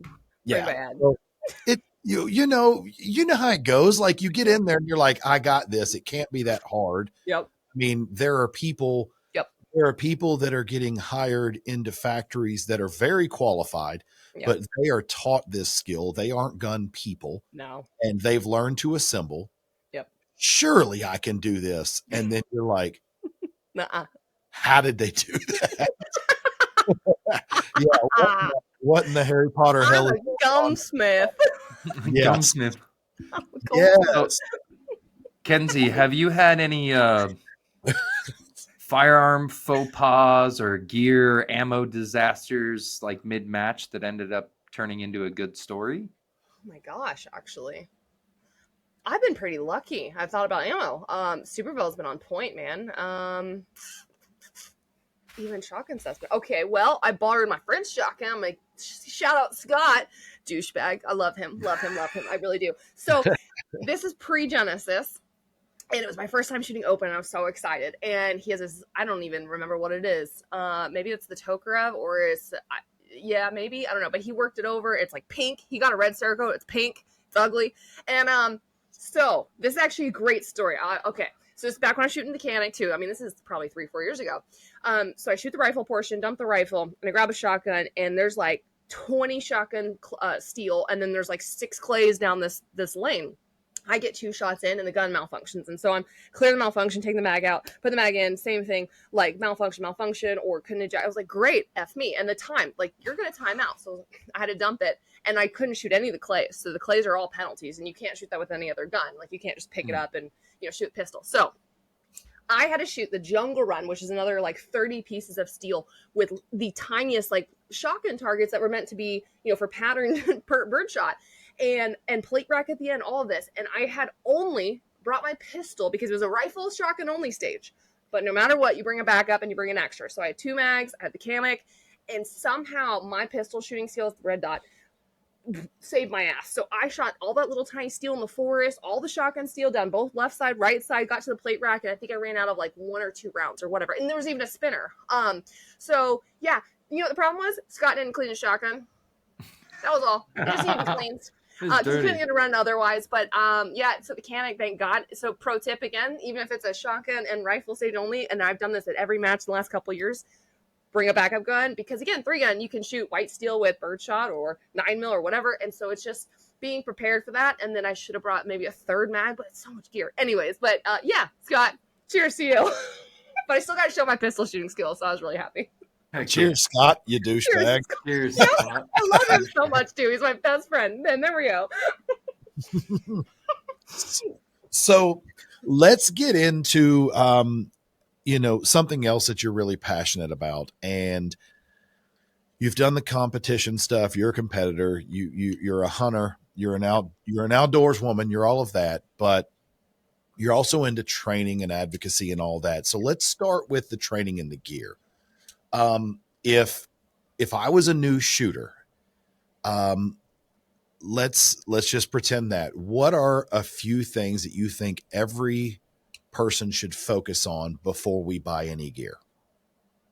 Oh, I mean, if they could try before they buy, whether it's a demo range or getting to rent a gun or whatever, or just testing their friend stuff, I think that's the biggest thing. But I would do a lot of research, whether it's recommendations or online or video proof of again, you want a really, really good quality belt. I have ran the same damn belt since day 1 of 3-gun. So that's a testament. Like, I will not change it. It works. Again, don't change it. It works. Stop touching it. Who makes your belt? So Safariland ELS.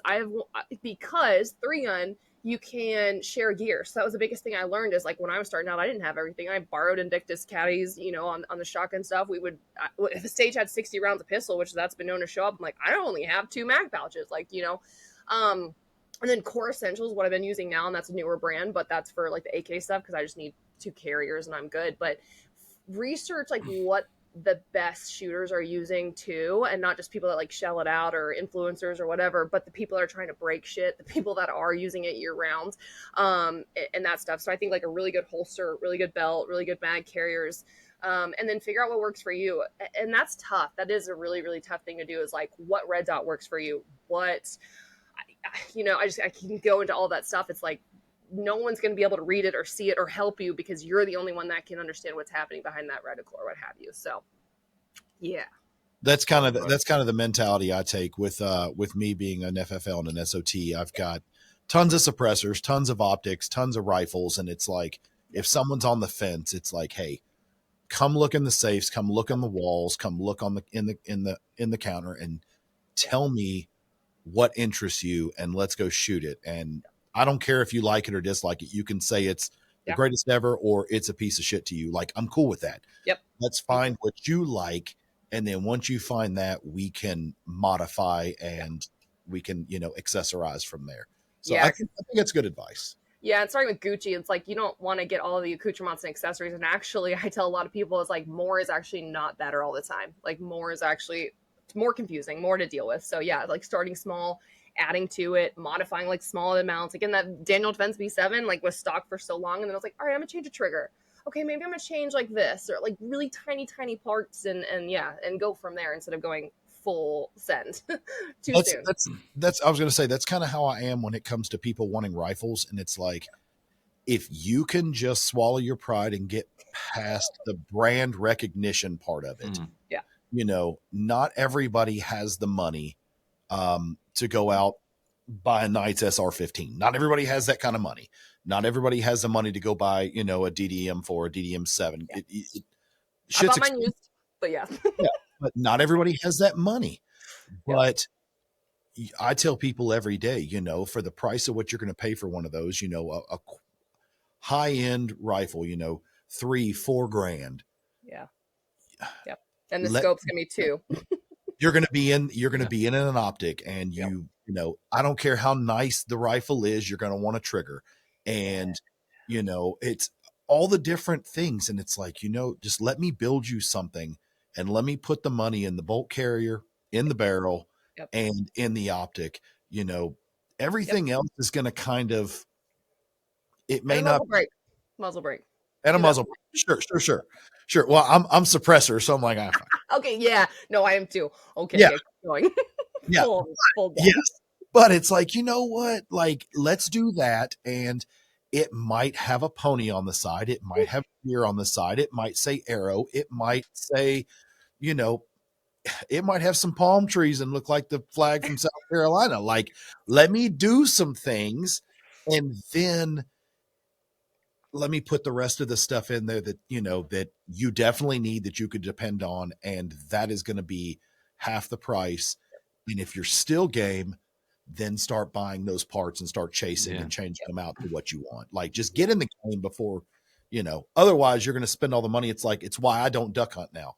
I've never hunted, and my TISM will kick off, and I'm going to go $30,000 in debt, and 29,000 of it is going to be on Sitka camo and decoys. Like, just because it's like, you got to have that shit. Like, and if you don't have that shit, there's no point in even showing up. You could show up with like a fluorescent yellow shotgun, but if you don't have that stuff, you're not going to kill anything. Like, that's what I've been taught. So funny.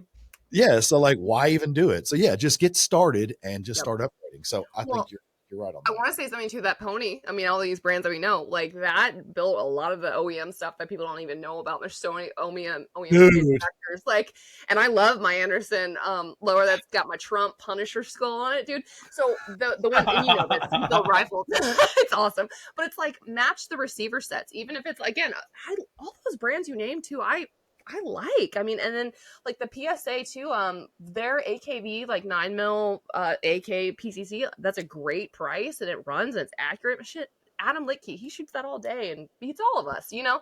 So it's not always the arrow, it's also the Indian.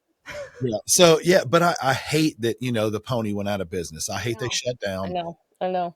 But what's going to hurt worse? Because I was actually, was it last weekend? No, it was 2 weekends ago. I was in Sedona, Arizona, and I was at a wedding, and Kyle Wade from Anderson, the old I love Kyle. Yeah. So he was in the wedding with me, and we were out there in Arizona, and, you know, he was, you know, he's not even in the industry anymore. He's gone. Yeah. So, and I can't picture not seeing him, to be honest. Well, hopefully things shape up, but, you know, he didn't tell me any of this. We hear it through everybody else. The industry knows these things, and I don't say it. I'll say it, but you know, it's all Ruger now. And I've told people, don't let Ruger's a great company. There's nothing wrong with them, but do not let them pull the wool over your eyes. Do not let them tell you that they are going to go into Anderson's facilities. They're going to shut the machines down and upgrade them and put new data packs in them and fine tune and tune up and all that bullshit. Turn the machines on. They're going to make the same parts that Anderson has been making for a lot of the big names for the last 20, 30 years. Yeah. And, you know, they believe the same as PSA. A lot of people can say they're junk. And when you put them in comparison with other things, there may be things you like better about others than them. But at the end of the day, they are trying to arm as many Americans as humanly possible and put it at a price point where you don't have to sacrifice something else in your life so you can afford 100%. So, Yep. I hate it. America, I mean, American made. I mean, Ruger's done a lot to do that, right? I mean, I've been to their factory too out west, and it's stuff where I think they're making all the right moves with the brands, with the suppressor brand, with Magpul. I mean, you can't hate on when they are leveling up and they're investing and they're here for it. So, Well, yeah, and and it stinks because from what I'm hearing, they're too busy and can't keep up with demand as is. yeah, So they're not interested in OEM work. So they're Yeah. not going to do it. yeah, And that's going to suck. But, I think 2026, well, it's already started in 24 and 25, but this decade is going to be the decade of the suppressor, just like the 2010s were. Everybody and their Thanks, mom, LR. everybody made an AR. Oh, I have an AR. Big deal. I have one too. Yeah. Everybody's making a suppressor, and I think it's great. Especially now that Maybe. we didn't get the ruling we wanted, but the tax stamps are gone. But I'm interested to see what it does on wait times. Yeah. Are they still going to be fast, or are they going to say, "F these dudes"? They Right. just the $200 stamp. They can wait 14 months. Pick which way you want it. We'll see how it goes. I can't. I hope not. I can't even. And I hope that doesn't set the precedent for later for them to be like, just kidding, we're gonna make a 10 grand tax stamp now. I mean, that's also like could be a thing. People don't know about the excise tax. I know we can talk about all that stuff long term, but yeah, I don't think it was a big win. It's not. I don't know. I think it was whatever. I think it was done to appease us, and Yeah. I see both sides. I see GOA's side of like, hey, no compromise. Yeah. We're going for it all, and you got to do that. But I think we also have to celebrate these little victories because to make the government just say, "Oh yeah, you know what? We 100% agree with you and don't have a rebuttal. It's cool. Have your machine gonna guns happen. and your suppressors. Enjoy." That shit's not happening. They're not But- gonna do So, it. Mike, I would say 2 years ago I had 0 suppressors, and I think I'm at 21 maybe. So Lord. full done, and I actually did it Form 4s for everything because again, single, no kids, no clue. But because of the 0, January 1st, 2026, I'll be putting them all into a trust for $0. Yes. The So only reason I'm excited. Yes. Which is messed up. yeah, 21 times. I mean, I'm not a mathematician or Bad. anything, but That I've already spent that Yeah. once. You'd have to spend it again. yes. Yeah, I just got a handful in from Josh over at AAC. I got 4 sent here, so now Nice. I'm up to 67. But Holy shit. but I use them seriously. I use I them do though. too. But Tennessee Silencer, I don't know how they do it, but I do it for my customers where if someone's interested in a can, I've had so many bad experiences of I spend the money, I buy it because it's the best one they say. The guy at the counter doesn't know because the guy's never shot it. Oh, They yeah. just say, oh, that's what we hear. Yeah. And you wait 12 months, you get it in and be like, this is a turd. Like, why did I buy this? Mhm. So I took it to where I'm buying all these cans. And if someone says, hey, it's for my AR, all right, tell me what caliber. Yeah. Oh, it's a 300 blackout. All right, cool. What's the barrel length? Oh, it's a 9-inch. All right, cool. I got one here. Yep. I've got 7 suppressors here that we can direct thread on. Let's go out to the range. You shoot them outdoors and you tell me which one you like. That way, when you buy one, I'll order you a shiny new one. Yeah. But you at least have an expectation of what you're getting. Have you not been there? They do this. I do that here. So it was like, Oh, I love okay. it. They do demos. So yeah, every single time someone walks in, you can demo any single suppressor on them, period, like end of discussion. And they do machine gun rentals. And now you can drive their freaking tank and drive it to their range, which is like 300 feet away, and then shoot the Ma Deuce off of it, off the turret. Like, it's badass. You can drive their Humvees. I mean, Tennessee Silencer is Disneyland. But you're right. Like, that's the whole thing is, you go back to like gear and what guns and what holster and all that stuff. It's like the same thing. Like, ask the people who are actually using the suppressors, guys. Like, don't just buy, because and at the end of the day too, like there's budget stuff. It's like the same, the brand. You stick a brand, oh, it's $500 more. Sorry, just because the brand, the marketing, the label. Yeah. It is the same thing. I'm that guy. Like I'm a proud owner. I'm not proud. I'm an embarrassed owner of an RC2 And and RC3. and I am a semi-proud owner of an RC3. Will they both handle the freaking nuclear blast? Absolutely. The RC3 is about 15 dB quieter than the RC2, and the RC2 is just a muzzle brake. I mean, it's loud as shit, but I could knock you out with it. Like, Yeah. but whatever. I digress. They make cool flashlights. It makes some cool flashlights. It makes them cool. Same thing with flow through. Flow throughs are great muzzle brakes. It depends on the caliber and the gun, but it's a muzzle brake. It's not a Pretty good muzzle suppressor. brake. Yeah, people don't understand that. There was some idiot sitting in Washington that said, "Hey, we think that all the gas going in the operator's face, these soldiers, is bad, and they're going to get poisoned by the gunpowder and the ammonia. We need to push all that out. It's going to be a little louder, but it's going to push it out." And it's like, well, shit, I'd rather freaking have ammonia in my Same. eyes watering Same. and people not know, or have a harder time figuring out where I'm at because it's not quiet. Yeah. But then not like Agreed. Flash. stupid. Agreed. I mean, Hux makes some great cans. Hux makes great cans. All these other guys that make flow through, they make some great cans. Yeah. Flow through. I'm not a quiet. dude. I'm not the guy on it. If you want the new hotness, go buy that. But like, Yeah. Reduced back pressure means you might as well change that to We got little bit Mikey on louder. his flow Like, through kick. oh, man, y'all got me going. This I mean, is I have the same triggers, same issues, so I get it. stupid. God, It's a why'd great y'all muzzle do brake. this? They say ignorance is bliss, so I'm over here with no cans, just like Yeah, this dude is like tinfoil hat. Like he's still like, hell no, the government will know who I am. I'm not buying a can. Like, They bro, know your bank account, they know your serial number or They social got it security all. number, they know everything. I Bro, think you I'm are- actually way more likely to have one now that there isn't a tax associated. I don't Sure. I don't Bro. like buying a thing and then the government being like, and you owe me tax for it. I'm like, what? Get yeah, get it. dude, out of bro, here. you own an AK. You're on the freaking list. Like, I'm just telling you, you're on the Yeah. freaking list. I'm sure that I am. So Oh yeah. so Yeah. Kenzie, you're also quite well known to be a big voice and a big advocate for women shooters and women in shooting sports. Gals Day. Gals Day. And I think most people who hang out in this space see a big transformation. They see some big change, but what are some of those changes that you have noticed, and what do we still need to work on? Yeah. I mean, goodness, when I think about when I turned 21, what year was that? I don't even know, 2010, maybe 20, somewhere back then, but there was no guns designed for women. There was no slimline pistols. Like the Glock 42 totally revolutionized a lot of carry gun options. Tiny caliber, tiny capacity. I get it. And the Glock 43, but which I still have. But yeah, back then It's the only Glock I own is a 42. Really? Yeah, the little baby 42. Oh my gosh, how cute! It's because it was the smallest striker fire Aww. 380 at the time. Like it is. It's just a cute little guy. Yeah. Aww. Yeah.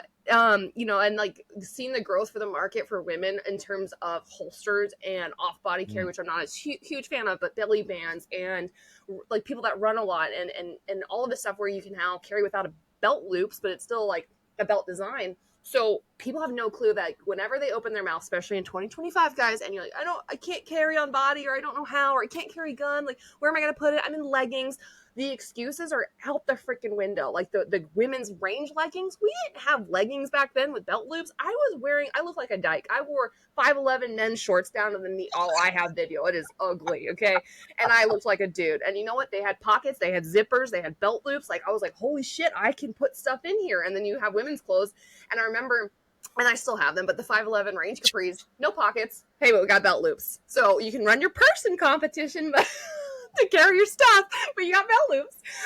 So I go back to like the market is listening. I mean, all the slimline design pistols, of course. I mean, I've run IWI, the HKCC9 is fantastic. Of course, SIG did all that work. The Walther, literally for females.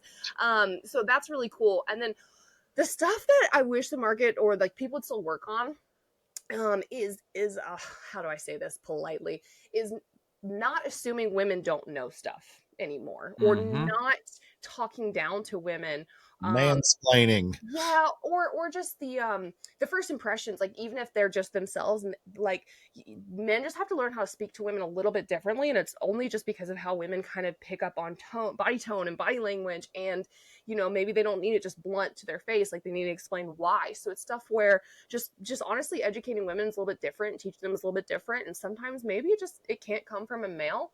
And so having like more women ambassadors, women shooters, women instructors, like supporting them in that regard is huge. Yeah, I can't tell you how many times, of course, I mean, I'm sure you're not surprised. It's like, I'm a female, and then people want to explain where the safety is, and like, do I know how to shoot a 1911 style gun, and like, do I, want my pink pistol, and I just, so. Well, I was going to say, So the industry, perhaps maybe we should just, to please the female shooter in this industry, maybe we should come out with, I don't know, like a glittery one or like a French manicured color pistol. Maybe they'd love that. Like maybe like clear bottom with a white top. Like, oh yeah, that's it. They'd sell thousands. It's funny you mentioned that, though. I went to my gun store back home like 5 years ago with my dad over Christmas. They actually did not even a Cerakote. It was straight up like glitter, like dropped in glue and then glitter.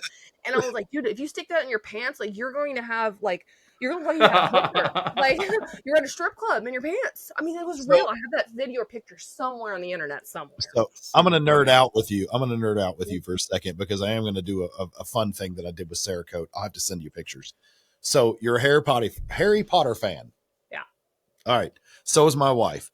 So what I did on a suppressor is I painted a suppressor hot pink, and then I sprayed over it with a like it's a monochromatic thermochromatic paint.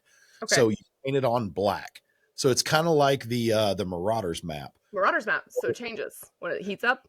When I shoot it, it goes clear. So then it turns pink. So like the black disappears. So now I want to do a real design on one and like that's some cool shit. Yeah. So how could you paint the feet on the suppressor? Because where I go with that is actually on my handguard is the Marauder map's footprint. So it goes down the entire length of the handguard. So it's really cool. So what you do is you take whoever you do to make your Cerakote and you have them Cerakote that scene, the map. You have them paint the tan with the footprints and the little dash lines and all that. Once it's done in the clear, you shoot it with this black paint and it turns it all black. So as it heats up, it starts to appear. That would be badass. Okay. I'll send you a link because it's actually cheap shit and it actually works really well. I'm in for it. Yeah. Hell yeah. So we talked about the misconceptions. So you're really into, doing your female range day and, talk about why. First off, I mean, I know there's a gap. A lot of our listeners know there's a gap, but talk about why there's a need for that. And then also how that makes you feel. Like, do you get more pride out of that than placing in, on comp day, like, sitting out there running 3-gun, like talk about that a little bit. Sure, absolutely. Yeah, so it was funny. I taught Florida CCW classes for years, and I actually learned the hard way, but I learned to separate couples because just it's my time, I'm teaching, and if even if it's a boyfriend or husband or even same sex spouse, whatever, it's like that it changes the dynamic where it's like the person that maybe knows less or doesn't shoot as much just feels like they want to do better and perform really well in front of that person. It's like, well, we all started where you started, including your spouse. So you got to give it time, but they put this pressure on themselves, or they want to have that recommendation or this is how I do it. And I was like, okay, you could do that later, but let me teach this and then y'all go home and figure this out, right? Or go home and put your stuff in, but you're on my time. And so I was like, okay, I just want to put together a gals day. And it was 5 or 6 of us. I went to the range. I think at that time, I mean, it was bring your own ammo. I'll bring the guns. And I maybe had an arsenal of 10 guns. I mean, it was tiny. And it was just really, really fun because we got to shoot some steel targets, stuff that they don't normally shoot, plate racks, and then try some different guns. And it was so rewarding. I was like, we should do this again. And it just happened to be another year, I think, later. And the gals that came the first time came back, brought their mom, brought their friend, brought whatever. And then it grew so much in Florida that I was like, okay, I'm going to need some help and some more guns. And I really want to get sponsors. And I was like, I have no idea why I took all this on, actually. Mike, Matt, I love it. I would say I love it. And people hear me say this all the time, but I also it's the most stressful event. It takes 6 months for me to plan. It's so much on me and I can't fail, but I can't. It's just, anyways. So I'm stuck to do this forever. And it grew. And it was something where women wanted to come out to the range, but they wanted to be in an environment where they're meeting other like-minded women that are moms or grandmas, or, that they can't put as many hands on all these guns because they cost $30 to rent a pistol every single time. 30 this one, 30 this one, 30, whatever. And then how few opportunities are out there for fun range days. I'll say this. Again, it goes back to if you're raised around people in the country that has land, they'll blow up tannerite all day. They'll go detonate some cool shit. However, people don't even probably know that exists, or that a machine gun exists. Like, not that they don't, but like, or shooting suppressed, they have no idea. And until someone demos any of that, they don't understand the value of it. And I get that there, again, are SOTs like you, Mike, that does the rentals and teaches and educates, but 90% of the gun world, we know this. Like, you walk into a gun shop, they know nothing. They're just employees. They just know how to punch a cash register. They don't know what they're recommending. They're not shooting. And so, yeah, it became a really rewarding thing. Like, it is rewarding, and it is worth it. And it's exhaustive, but it's stuff where that event alone, women get to shoot full auto, blow up tannerite, ballistic dummy lab targets, Firebird targets. They get to go home with, I get to give away guns. And it's not because of me, it's because of the sponsors. Like, Heckler & Koch now has come the last 3 years in person, has sponsored it since day one for me, even from a knife. Like, first year is like, oh, we'll give you a knife to give away. And I'm like, thank you. That's helpful. IWI has given 5 guns. Taurus has given 5 guns the last 2 years, I want to say. Walther, I mean, all these brands. And so what made me cry all the time is like last year, one of my friends, well, I guess fiance now, but she's never owned her own gun. She shoots his gun. She'll go to matches. She's very supportive. And then at that event, she won her very first gun ever. And this year, same thing, is a woman sign up for this. And there's a lot of women that come out who have never even held a firearm. Like, can't exaggerate, the last 3 years. Yeah. This woman, though, her husband took her the range the day before just to give her like a fundamentals kind of overview. And then she comes here and she shoots like 40 different firearms, and then she wins a gun. And she's like, what is happening? My life is completely changed. Like, holy cow. And yeah, it's that's the stuff where we are making a difference. And it's not me. Again, I say we because it's the ROs, it's the Windrock shooting range, it's the sponsors, it's the community. And I don't know. I do know, and I don't know. I don't know why my friends are still my friends, because when I ask for help, it is a lot. It's like, come range setup, come volunteer all day, come whatever. And they love it, though. It's so rewarding, and they give back. And it's, again, I can't do any of this without them. I don't know how I remain with friends. I ask them to do a lot of this shit. Yeah. Maybe that's why we haven't. Maybe that's why we don't hang out. That's why we don't hang out. Yeah. Yeah, that's right. I feel like I'm going to be the guy getting stuck carrying the heavy plates and stuff. Yeah. So about that hanging out at goals. Yeah, I think I'm down with a sickness. I don't think we're going to be able to be friends. Yeah, Mike, you're on the hook for bringing machine guns next year. So that's the whole thing. Is like, I have friends this year that flew in, and I pay for hotels, and I buy the food, and ROs actually get to win some of the prizes too. So I make it worth their while. But and they get to eat ice cream too, and good tacos and all that shit. Oh, shit, you sold me. Yeah, see, ice cream and tacos, like, dude, every year. same folks. You're speaking my language. See, but I mean, and again, it goes back to the community. Is like 2 people flew in from Texas with machine guns so that women could try MP5 and could try an Uzi, and I don't know. I just can't believe it. It's fun because I started out. I've got an AR that's 22 full auto. And then we've got all the way up to, I've got a kit sitting over here that, God, I don't know why HK does this shit to me, but I've got an HK 21, which is the belt fed full auto G3. Yeah. Yes. Starting to build that thing. But yeah, I bring that up because dealing with HK, I think you got to give yourself more credit. Dealing with HK is a big freaking deal. Yeah. HK doesn't work with just anybody. Yeah. So, I know a couple of our friends. I mean, Chris and Jake over at 1911, they're best buds with the HK guys. You know, we just had James on, and his episode's dropping in a couple weeks. James is freaking awesome, but HK, I mean, you know, the U.S. side, I mean, they just got to do what the Germans say, but the Germans think we're all dumb Americans. Like, they're way better than us. Mm-hmm. So to have HK work with you, I mean, that's a big deal. You should pat yourself on the back for that. I mean, that's also them, though, and that's also them. But it's them, but it's what they see in you. I appreciate that. Yeah, well, I mean, it's the truth. I mean, we've been fortunate enough with Century Arms to give stuff away and EOTech to give stuff away, but honestly, the most heat we caught was our first giveaway, which was with Q, and we gave away a honey badger, and a woman won it. Cool. Yeah, she won it. Yeah. And we called her, she answered, and we were like, "You're the winner." And it was like, "Oh, dude, she's not even going to shoot that thing." And it was like, I don't give a shit, but I think she will. Yeah. Now when I watch her on her Instagram and you look at her reels, like, this chick is freaking running that damn honey badger. And so it's like, It's amazing. if you put people into it, like my wife, she's a 2A supporter. She's not a huge shooter, and it's because of exactly what you said. It's because her only teacher is me.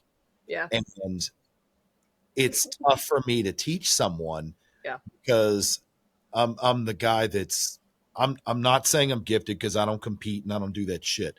But I'm the guy that's like, hey, you want to see me shoot this freaking iron sight at 100 yards and ring this 6-inch plate like twice? Yeah, watch this. And I'll hit it. And she's like, how are you doing this? Yep. And I'm like, I'm just lucky. I grew up around guns. I shoot. Not lucky. I never bore. Yeah, no. Yeah, but she can't understand that. So it's like, I understand there is a need because I believe out of all the interviewees that we've had on this show, there is one common theme with women is that they are a better student than any dude will ever be because they ask the right questions. But more importantly, I don't want to say that because I don't want to think that I don't want to discount what you guys are and not say you're free thinkers, but you are very instruction oriented. Yeah. So if an instructor tells a female, hey, here's how you hold it, here's how you line up your sight picture, here's how you squeeze the trigger, here's how it's going to react, and this is what's going to happen. Yep. It's going to take 1 or 2 times and they've got it down. With dudes, it's gonna be like, oh, listen here, I got. He doesn't know what he's talking about. Yeah. Oh, this is like what I do. Yeah, and like hold my beer, and like bro's gonna burn up 2 boxes of ammo before he hits the first piece, first piece of paper or target. So there is a need, but if I could ask you right now, if you could change one misconception of the general public of non-shooters that they have about firearms or shooting sports, what would that be? That smaller guns are actually not better. You should shoot, carry, and test fire the largest gun possible if it's your hands that you can conceal, what have you. So stop telling women to get the smallest gun. Hey, and stop telling her that she can't have a 1911 or whatever with a grip safety and thumb safety. Like, I mean, there are some women that just can handle those and use those, and it's intuitive, and they maybe know that. So yeah, that's the biggest thing where I'm like, you need the tiny gun, you need the compact, you need the no, the biggest gun you can conceal and carry and shoot on your body, because it's gonna be a so much more pleasant experience than shooting a little tiny snappy gun. If that's their first impression in guns, no wonder they're not gonna want to shoot anything else. Mm-hmm. I can agree to that. And I can say, I can't speak to Nighthawk because I'm not bougie like you, but I can speak to kind of bougie. I can speak to staccato. And I can say that if you gave me a staccato CS or a C, and you give me a P, and you give me the XC and the XL, if price was not a factor and I could pick one, of course I picked the XC with the comp in it, but the bigger the better, because even as a dude, like, that shit's flatter, easier to shoot, more pleasant. So yeah, if they were all the same price, I would buy the biggest gun. So I think that there is something to do with hand size there. It needs to fit you perfectly, but not as a man or a woman, as a human being, not speaking on everyday carry, but just to shoot and be accurate, you should try to shoot the biggest firearm that you can comfortably hold, not too heavy. You should shoot that, because that's going to be the most forgiving and easiest on recoil, in my opinion. Chef's kiss. Perfectly well said. I laughed at the beginning because so there's two ways Gal's Day goes. Because you're bougie as hell. She laughed at your staccato. No, wait, here's what's funny. Actually, nothing to do with that. Is there's 2 ways Gal's Day goes. Either the guy that I know, their spouse, their boyfriend, their husband, whatever, calls or texts. He's like, "You let my wife shoot your $6,000 Nighthawk. Now she wants a $6,000 Nighthawk." Or they're like, "Thank you for showing my wife why spending $6,000 is better than spending $500 on a polymer gun." They're like, "Holy cow, we can now have a gun we share and we love, and she supports me spending out the ass for my God. Matt, hold on, Matt. As married dudes, I think we're about to get a get out of jail free card. Hold on. Right. So Kenzie, right. My wife shoots, bro. Yours doesn't. Yeah, no, but hold on. We have to ask this question because this is important. So, as a woman, could you please give me, and this is purely for jokes, Give me your best girl math explanation on why I need the expensive pistol over the inexpensive pistol, because I know you can do this shit. The girl math. Okay. You know how the girl math is like, oh, well, I went to Target and I bought this and I bought that, but basically it was free because I could have bought that. Correct. And Give, use the coupon. give me the girl math. So I guess I have to explain it in this. I was like, okay, if you go to an actual like makeup store and everyone's obsessed with, again, I'm gonna get this wrong. What's the brand? Okay, high quality makeup. I don't wear. This is bad. I don't know. Hold on. The only one I know is like, wait a minute, what's that? CoverGirl, because that's a commercial. That's all I I remember. Yes, and The Walgreens. I'm talking Maybelline about, like, commercial. Oh, is that some bullshit? All right, good. no, I can't remember. MAC Cosmetics. See, there we go. That will cover and will last and whatever, right? Forever. It's the same thing with nails. If you go get your specific nails, again, I don't do those either. Like, would you rather that than the stick-ons or painting themselves are going to chip in a day? So it's all that stuff where it's like, hey, all that stuff you spend money on, if you have cheap hair dye at a Walmart versus going to your hairdresser, that quality is going to last longer. It's going to look better. It's going to feel better. And you're going to feel better about yourself. So allow your man to go spend that on the gun because he's going to look better. He's going to feel better about himself. And it's going to last a whole lot longer. So it's stuff like that where I try to explain of like, okay, why do you spend the money that you do? You're laughing on the hair and the nails and the makeup and the shit that I don't, your shoes, whatever. You don't want the Walmart. You don't want the CVS special. You don't want the box dye. Not wrong here. So where are you going to go? What are you going to use? I don't know. I have to be 100% transparent on this. I think I found one of our reels for Instagram. What's the makeup brand called that I don't know that I'm a female, but like it's that? Yeah. No, you're like, hey, it's gonna last longer, and your man's gonna look better, and he's gonna shoot better, and he's gonna be hotter, and all. Hell right. yeah, that's right. It's a makeover for a male. It's true. Walk with the swagger, I'm a Nighthawk owner. Jesus, here she goes. She's lost in the sauce. I freaking love this. It's really funny, actually. New gun scooting. Yes. Yeah. New gun scooting, baby. All right, Matt, you got to change the subject because I'm gonna come home and be like, baby. Kenzie said I could buy a pistol. Kenzie said I'd look good. Kenzie said it was cool and I'd look hotter than I am now. Trust me, you'll like this. And she's going to be like, bullshit. It's the same with women. It's like, you want to wear those Lucchese boots and you want to wear your little Ariats. And I'm not saying anything about Ariats, but those Lucchese's going to turn heads. Okay? Yeah, spend money on a really good boot. It'll last you forever. You got to have that ostrich skin, man. If you ain't doing that, you ain't about shit. So, Kenzie, what is, looking. Damn, Matt, you got shook on that one. I can't stop laughing. I'm like, oh yeah, let's stick to the outline here. We got some questions to ask. Looking at your content, watching you shoot, it's obvious that you don't fall into the stereotype box of gun girl.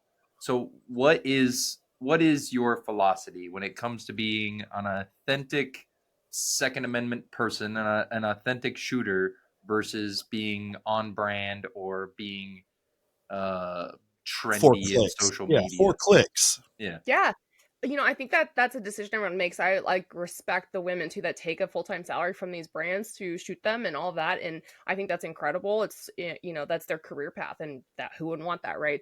But the stuff I give up by not pursuing that allows me to be who I am and allows me to work with the brands that support who I am, that knows that I might have a little bit of a mouth, I might be a little sarcastic, but I'm also a sweet person and likes to give back. And I do have a genuine, a craving to be authentic, meaning when you go to my Instagram, you see the shit, you see the horrible flight schedule, you see the canceled flight, you see the flooding from my house, because I try to remind people, yes, I get to do what I get to do, and I'm so grateful, so grateful, and it's amazing, and it is, but it comes at a cost, it comes at a price. Again, like single, no kids, can't have a dog, I'm never home, like there are downsides. Or it's like travel, yeah, I get to go everywhere. However, do you know that takes me like 3 days to get home because the airport shut down, there's a ground stop and I missed the connection, all of that? It's like, I don't know.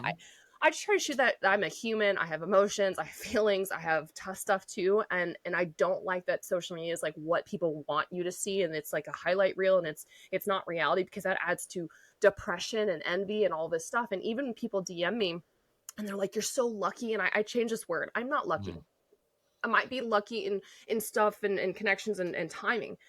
I have worked my ass off, and I have had that work ethic, and I've sacrificed. That's the whole thing, is like, you have to sacrifice going to weddings. You have to sacrifice going to football games. You have to sacrifice drinking with your bros. Like, I don't do any of what I did in college. Like, it blows my mind of how different my life is. But, like investing in yourself, going to these events, whether it's goals, NRA, SHOT Show. Hey guys, no one's paying for my hotels, my flights, and my gas and all of that. It is me. It is me investing, because that money might be $2,000, $3,000 to go or go shoot a match. But I'm going to come home that maybe 3 years later, this happens all the time, they become a marketing client, or 3 years later get a sponsorship, or now they remember me from that event and they want to have me come out, or whatever it is. And so that's the stuff that I think is really important for me to show people, that if you want this, you can have it. And I say it all the time, you can do this. And the excuses stop with you. Is like, if you're going to say, I have kids, or I have a wife, or whatever, dude, there are like awesome couples out there are crushing like the content because they're filming for each other, or they're supportive of each other, or whatever. So at the end of the day, it's like, we live in America. You can chase your dreams. You can do whatever the heck you want, but if you got to have the work ethic, the dream, and then the motive to go do it. And so that's the stuff that I guess is really important to me, because I want to inspire the next person to be like looking at me and be like, if she can do it, hurting herself, falling down, cutting herself, and then having no flights to get home, I can do it. I can do it too. Like, so that's my perspective. Yeah, I was going to say, I'm with you there. Some people say, dude, you're so lucky to do what you do. And it's like, I'm not lucky to do that. That takes work. It's like, it's a full-time job that we're not getting paid for. I mean, we've got sponsors, so I don't want to take away. They help ease burdens. But what I am lucky for is I'm lucky for the friend group that I have. So that I'm lucky for. And it just so happens that they're into the same stuff that I'm into. But I do think I saw something, and maybe it was you. I'm 99% sure it was you, to show the good stuff and the bad stuff of the gun community and the Instagram. Weren't you like putting an air conditioning unit in your house like not too long ago? And you're like, hey, look at me. I got this new house. I'm a homeowner in Knoxville. And guess what? Mama needs a fucking new HVAC system. It is new. It is new, Mike. Let me tell you. So I spent $12,000 on the HVAC unit in August 2024. It's not a year old. So this is Kenzie's luck, and this is fine because I have, again, some luck, and it's bad or good. Just remember, you're lucky. Remember, you're so lucky. So lucky. So the board has broken, and it's new Goodman unit. The Freon was low. I've had 2 oil leaks. A fuse blew. I can't remember. Oh, the installer put the ground wire on the wrong side. So I have had it break. So so I spent $12,000 and I spent $600 on a room unit. So my $600 unit is what's killing my house. Like, let's go, baby. Yeah.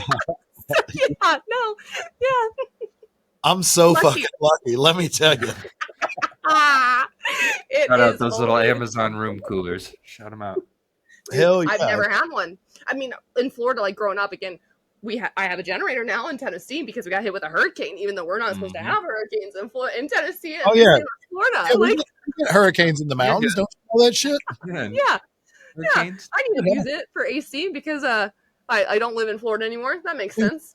So you've said this a couple times. I'm going to say, like, there was a time, I mean, it's still there. I mean, the unsubscribed guys are there. I mean, Matt's still out there in San Antonio and in Bernie. I mean, that was like a major hub, but still is. It still is. It still is a huge hub, but I still can't for the life of me. I was born and raised in Nashville, lived a little bit in Atlanta, went to Austin for a while. I still cannot figure out why the hell Knoxville is what it is, but Knoxville is becoming Bernie 2.0. It's not as big. It's not on that level, but it is. There are wheels in motion that are happening. I mean, you got Jared out there. You got Johnny B out there. You've got Tennessee Silencer out there. You're out there now. Mr. Big Kid. Black Diamond Josh. TC with Smoky Mountain Knife Works, biggest knife store in America. Bud's Gun Shop. And then I won't let the cat out of the bag. There's some guys that are pretty big YouTube guys that are in Arizona that are looking for land, and I'm trying to help them find it. I mean, I Yep. hope he does. I hope he does. He's not working anymore. Well, he's working, but he's not working. But Ah. but there are so many people that are coming out to Tennessee, and I love it. You know, IWI is moving here. Yep. No, I did not. Maybe They're building a factory there, bro. Yep, they should be. I mean, we say that they should be Q4 2025. It could be next year, and they've already bought the building and stuff, and it's not far from where I live now. And I love those guys. And not only that, you talk about Arizona Pros 2A Customs. They're moving from Arizona because they do the Cerakote with IWI. So him and his fiance is coming, probably the team coming too. We have the largest OEM barrel manufacturer in the world in Knoxville, and that's Tactical Kinetics, and they make barrels for all the brands that people have at home that you don't know, but they do. That's their barrels. You can't say it, right? It happens. Yeah, it happens. But yeah, there's, I mean, holster manufacturers and all sorts of, Knoxville's huge. Even Nashville is too, but it's crazy. Nashville seems like it's the, I mean, I was born and raised here, so I can't say I moved here for it, but Nashville is the, I don't know, it's the bougie gun content guys. Beautiful. Like, yeah, I mean, you've got, Sean Ryan's out here, and he's not even gun content, but he's in the industry. You've got Hootie Who's there. And who's there? You got Plinkster, Dave. Yeah, you've got some of Blackwater there. You've got the what's the lawyer guy that's the 2A lawyer Mr. guy? Guns and Gear. Well, Guns and Gadget, or what's that? Guns and Gadgets in Knoxville. He's near you. Yeah, thank you. Yeah, I can remember Nashville, Knoxville. I mean, there's so many. Yeah. So many. Opie and the Smokies. He hosted GOA's Range Day last year. Yes, he did. Yes, I'm gonna miss some people. There are so many people that are in Tennessee that are coming up, and it's like, I mean, I'd prefer it not be Knoxville because I don't want to drive up there, but we need to do a damn, Matt does that, and I've seen the pictures of yours. We're not cool enough to get invited, but you did you've done the demo range days and stuff. Been there, I'm spoiled. Yeah, a couple times. Screw that. Like, we need a Tennessee range day. What the hell are we doing? I mean, I don't have the range to facilitate that, but they get everything sponsored because of which is great, how high a level. But man, you don't pay for anything. Ammo, you go home with some new eyewear and hearing protection, all that shit, and they do blow ups and stuff. But it's like, yeah, we need the range. Knoxville doesn't have the range. I get Windrock exists, but it can't host the level of manufacturers and shooters and parking that I don't know. Yeah. Have you traveled the state yet? Have you went and seen the all of our stuff that Tennessee has as far as the gun stuff, like ranges and things? Have you been around and looked at some things? Yeah, I mean, the indoor facilities, I will say, are generous. They are nice, especially in Nashville. I know that they do like the Glock matches and stuff, and I know Lanny Barnes, she's been out there a lot too, and they do a lot of cool events. Yeah, and then I know everything from Knoxville up going to Virginia and Kentucky and stuff, because we are blessed that we have NRL 22 and we have Steel Challenge and Cowboy Action, USPSA and 3Gun and all these local stuff, and you can drive within 2 hours and shoot Saturday, Sunday, and sometimes even Friday, right? But the PRS isn't there, that's for sure. And then the big public-ish or private range, or there's having no, and having Demolition Ranch was huge, and having even before that the Black Rifle Coffee Crew, that's where they would have their range days. And so I got to see their ranch that they leased, and then they thought they were gonna have the lease for 7 more years, and then all of a sudden the lease manager decided to sell the property, and that was gone. And so the guys Brandon and Cody were like, where are we gonna have these events? And Matt had just bought that new Desperado Ranch property, and the first kind of range date, it was a berm thrown up. That was it. I mean, and even this last one, it was they had to mow or even bulldoze. I mean, the parking lot was just hay and rocks and just shit. I mean, it was great. I mean, but they had to invest it, and now he's going to sell it, right? So I don't know what they're going to look like either. Have you been lucky enough? It's halfway between Nashville and Memphis. Have you been to K&M yet? Yes. So I've shot twice the K&M Precision because, again, PRS Amateur, the Gap Grind is there. It's hosted every year in October. So that was my finale. Yeah. K&M is range. It. It's I can't take away from Texas. It's nothing like a Texas range, but at the same time, it's got a lot of cool shit. And I mean, a lot of those, we don't care, but a lot of the regular listeners that aren't in the gun industry, it's the same place that a lot of the guys with the alphabet titles, they all train there. There's same with Altus in Florida. Yep. That was used to be one of my home ranges. Yeah. And it's just so damn cool. And it's like, there's nowhere at goals. I'm excited for goals, but I'm not excited for range day. That's why I do my own, but it's because Opie does a great job and I'm not taking away from what he's got. There's just nothing. He's got Windrock this year too, by the way. Yeah. But I was going to say, but there's just nothing there that compares to anywhere else you go. Agreed. But I like Knoxville. So it's a tough call, but yeah, I don't know. Tennessee's coming up and I'm excited for it. So if you guys are ever in Nashville, you gotta let me know because 100%. We got to go to dinner. We got to go do something. I don't know what, but I'm down. We'll fucking laugh at something. I'm sure. I'm totally in. Stay tuned too. I know we're recording this. I can't say what, but I'll say Gunners of America. I've been working with them for a little bit lately. And so you talk about K&M. Soon there's going to be some sort of article that I have written that has my top 10 favorite training facilities in America. And that's on there, of course. And I've been to Gunsight and Thunder Ranch and all the great places. But yeah, K&M's awesome. Again, Altus is fantastic. I mean, damn, that place is cool. Anything with movers. I mean, you talk about like when I did PRS, I got to see the movers that I never seen before. And I got to see the 1,000 plus 1,500 to 2,000 yard ranges and ELR stuff that just, it's phenomenal. And K&M is just, you talk about bougie. That's where the Nighthawk belongs.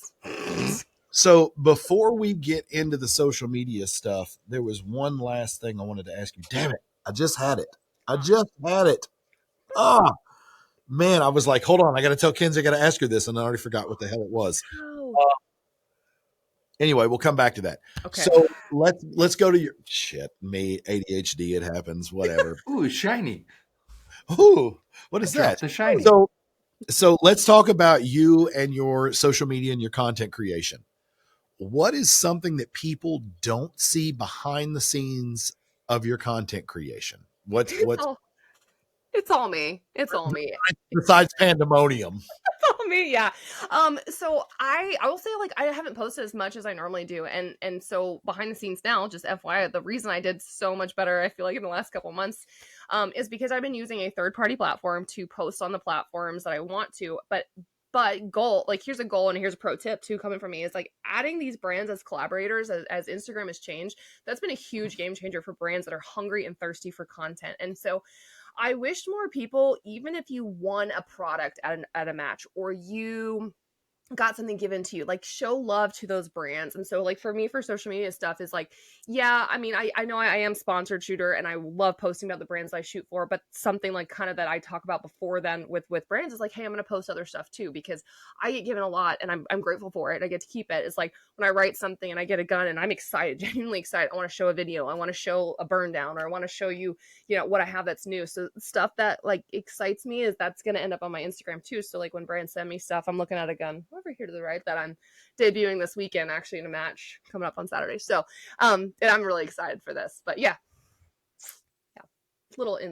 So we've prided ourselves, and to what people do on social media is their own business. We don't care, but we've prided ourselves on not, succumbing to the, oh, we need to buy followers, or, oh, we need to boost this thing, or, oh, that thing. Like we get it. Like, the YouTube and the Instagram of old are gone. Like there's rules now. You're not going to get the things that you got, and we don't care.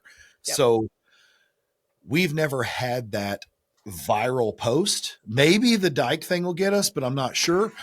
But have you ever had a video or post blow up in a way that you didn't expect, good or bad? And if so, tell us about it.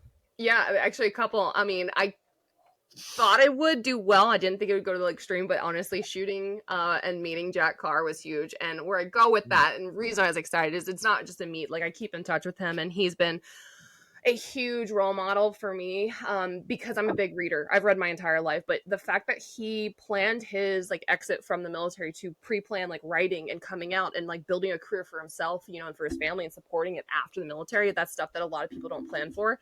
But anyways, he's just right now. I mean, people are like, oh, can you connect him with me? Maybe do a podcast. I was like, no. He's doing Never a heard of prequel. him. He's doing a Never. prequel though. He's doing a season 2, and he's writing the next book, which is about the dad. So I'm like, I know his schedule. Like I would love to, but maybe not right now because it could be a year out. But anyways, yeah. So that went crazy nuts where people were like, holy crap, like Jack Carr, like the Jack Carr, and shot with him and just you two. I'm like, yeah, it was a dream. So stuff like that, and then it was so weird. It's like you put all this time into a video reel because that's the way it goes. And then like recently, like a picture blew up. It was like me, AK. Yeah, AK Masters in the rain shooting a Galil, just like thousands and thousands of views. Like, why? I don't know. Can't explain it. Sometimes I was gonna say that's it's the way it goes. yeah, we've had we've never spoken with Jack Carr, never had an interaction with him, but we do have something in common. And I mean this with all respect possible, but I have to say that, you know, this year at the Gundies, we were like the Make-A-Wish because we were in the running with like Sean Ryan, Unsubscribed, Dana Lausch, Jack Carr, freaking Guns and Gadgets, and all those people, and somehow we made it to the top 5. And we were like, yeah, that was the pity fucking vote. You made it. We were the pity. No, we were the pity fucking vote, and that's cool. We'll take it. I mean, top 2 writers, there was all dudes. I was top 5 and I was only female, but I made top 5. Let's go. We voted for you. So I voted for you, and we wrote in another guest that we had, Sean Curtis from Pew Pew Tactical. Oh, he's great. Oh my God, he's great. Sean and I, by the way, like this when we're at a media event, like same energy. People like, y'all are annoying. And like y'all are annoying. Know each other. Like we see each other once a year, but this is the energy. Don't let them get together. Yeah. So we vote for the people that we're cool with, that we know. So it's like, hey, I saw you at Goals, and I was like, hey, I think you were walking with either Kaylee or John Farner. I don't know. You were running and they were running and you were following basically, but it was like, all right, cool. We'll vote for them. But yeah, you made it. Top 5 is huge. That's huge. It's pity. I don't know. It might have been pity. We got in somehow. We'll take it. But no, those are legit votes. I mean, that's the whole thing. Is again, I'd be honored to be top 5. Again, Masad Ayub won. I'm like, Masad Ayub, the legendary writer. I'll take top 5. Yeah, all day. Yeah, I'll take top 5. Yeah. But when we reach out to all the people that are in top 5 with us, like, hey, we'd love to have you on and talk. And like, unfortunately, they're just all too big that they don't get our messages. Their schedules are just what's insane, truly insane. Yeah. So I can only imagine. Yeah, and I'm not looking for the hookup, so don't take it that way. But when we look, no, but what I'm saying is when I look for unsubscribed, like, bro, we hit every fucking person's individual DM and the main, and it's like, yeah, you sent this post 26 weeks ago, and we're like, yeah, we get it, like, we know, like, Zach is in Nashville, veteran with a sign in your backyard. So I'm friends with a friend of Zach's. I'm friends with one of the guys. I'll give him a free shout out. Freaking Mike Colazzo. One of the guys that he was one of the 2 people that neutralized the suspect in the Nashville school shooting. Gotcha. And Cody and Brandon flew out to meet them. I remember that. Yes, they flew out to meet him, and we. I talked to Mike on a most of the time it's a weekly basis. But I'm that guy that it's like, hey, I'm not going to go after, hey, you think you could get veteran on a sign for me? Like, veteran with a sign? Like, bro, he could. I'm just not the guy to ask that because I stay in my lane and I'm not trying to use my friendships that I'm building. So it's like, nah, screw that. Like, we want everybody on, and it's not to make our show big. Like, we want to, true goals of Whiskey and Windage is we would love to get big enough that it becomes a media entity that maybe it'll never get there, but that we're not the guys on the show. Like, we're the guys helping book the shit. And like, there's somebody that's prettier and nicer and talks better than we do. And like, people would really watch it, and we're cool with that. But like, that's our goal, is like, we just want to bring the 2A community together. So we'll never ask for the favors and never ask for the hookups, but it's like, never say never. Never say never, and anything that's possible. I'm gonna tell you DM group you made with Zach though, because that would be huge. He's a nice guy. He's a good dude. He's a really good dude. He's a really good dude. And you guys need to come to Nashville. And if you come to Nashville, we will. I'm sure you've been, but if you haven't, we'll go out. We'll go have some dinner. We'll go have some drinks, whatever. Wife will be there. We'll invite all those people and we'll have a good time. Hell yeah. Hell yeah, brother. Jesus. That's my hell yeah, brother. Her best Hulk Hogan. Well, I think we're about out of time, unfortunately. I've had a great talk. It's been great. Boo! Boo! It's that time, Mikey, unfortunately, buddy. 2.0 next year sometime. Yeah, 2.0. Dude, we can do yes. a round 2, no doubt. No doubt. But dude, now we're going to hit you with a hard question that you weren't ready for. And this is one of my favorite sections. As gun people, we all kind of, secretly judge each other based on what we like and what we're using out there, even if it's just in jest and right, giving somebody a ribbing. But we want to know, Kenzie. NFA doesn't matter. The cost doesn't matter. It doesn't have to be something you own. But if you could only have 5 guns to cover all the types of shooting that you like to do for the rest of your life, what 5 guns are you taking with you? Okay, for sure. I'd say this number 1 every time I do a podcast, though. But the Genesis Arms 12 gauge forever. That would be my number 1. That'd be the only gun I would take if I could. This is my baby. It's my favorite gun. It really is. My Sandhawk was and is a dream gun that I never thought I would ever own, to be honest, like ever, period. So those 2 for sure. I would take my 6mm Creedmoor bolt gun, and I built that. I'm looking at it. Magpul chassis, Trigger Tech diamond trigger, put the weights on it. God, beautiful gun. Now, here's where it gets like a little bit weird. So I don't have it in front of me, but it's a 22 ARC AR-15 gun that I killed my alligator with. It was 13-foot giant. It was badass eyeball shot from ashore off a moving boat. Anyways, it's suppressed. Did you see that underlying? Oh yeah, it's cool. Like cool. 13 foot, like like all those subtle flexes, like but it was nothing as cool. It was so cool. I have the video. Off a moving boat. Yeah, it was just wild. But that 22 ARC gun is suppressed actually with the Dead Air Primal, and again, it's a 22 ARC, so it sounds like a little pew 22 LR. And I built that gun. I know arrows are easy to build, right? But man, that arrow, it's like a blue camo. It's delicious. It's beautiful. I love it, and it means something to me.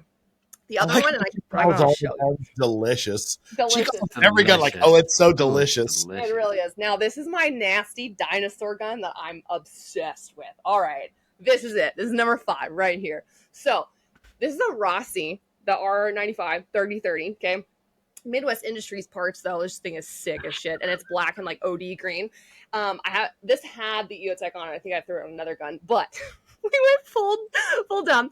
Thunder Beast arms, the Magnus CV suppressor. Yes, I could just sleep with the suppressor exactly forever. And this is actually the same suppressor I run on my bolt gun for PRS. I mean, Thunder Beast makes the best of the best, but I mean, this looks like a Jurassic Park build. Sorry, I keep knocking into things.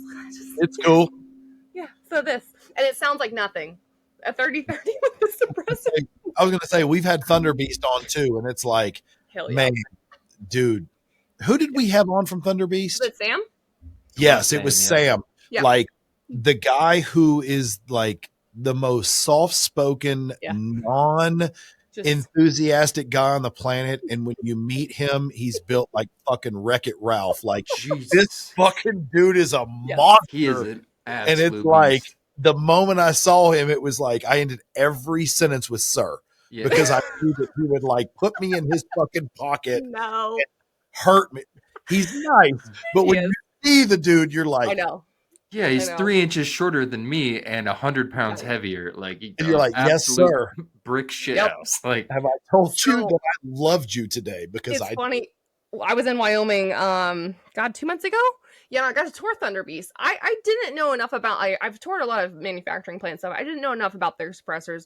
But seeing their 50 cal baffles and how they weld it all together, couldn't take a single picture or video, right? And I don't know if you know this. I didn't know this, but like they own every machine, they own the building. Like they don't owe anything, so like they make a great amount of profit, right? But the other thing is like it's family owned and operated, and it's a very small time shop. There's a reason why you wait, but like their quality you can't beat it, to be honest. I mean, at the end of the day, like Mm. they don't get, service calls and customer service and all that. But anyways, yeah, Thunderbeat, Sam's great. So Sam, I actually work with him a lot. He's going to hook me up with a family, like the discount price to build that gun for my dad that I was telling you about. So we're going to put Oh, Thunderbeat heck on yeah. there. He doesn't know that. So if it leaves the building of Thunder Beast, it has been put through the testing. It has been QC'd. So that's really awesome. That is awesome. That's good 5 guns. Yeah. yeah, Heck yeah. this is top 5. All right there. Shotgun and a pistol and then 3 rifles. Damn. So we always end every show. The way we end it is we always give a bit of 2A advice.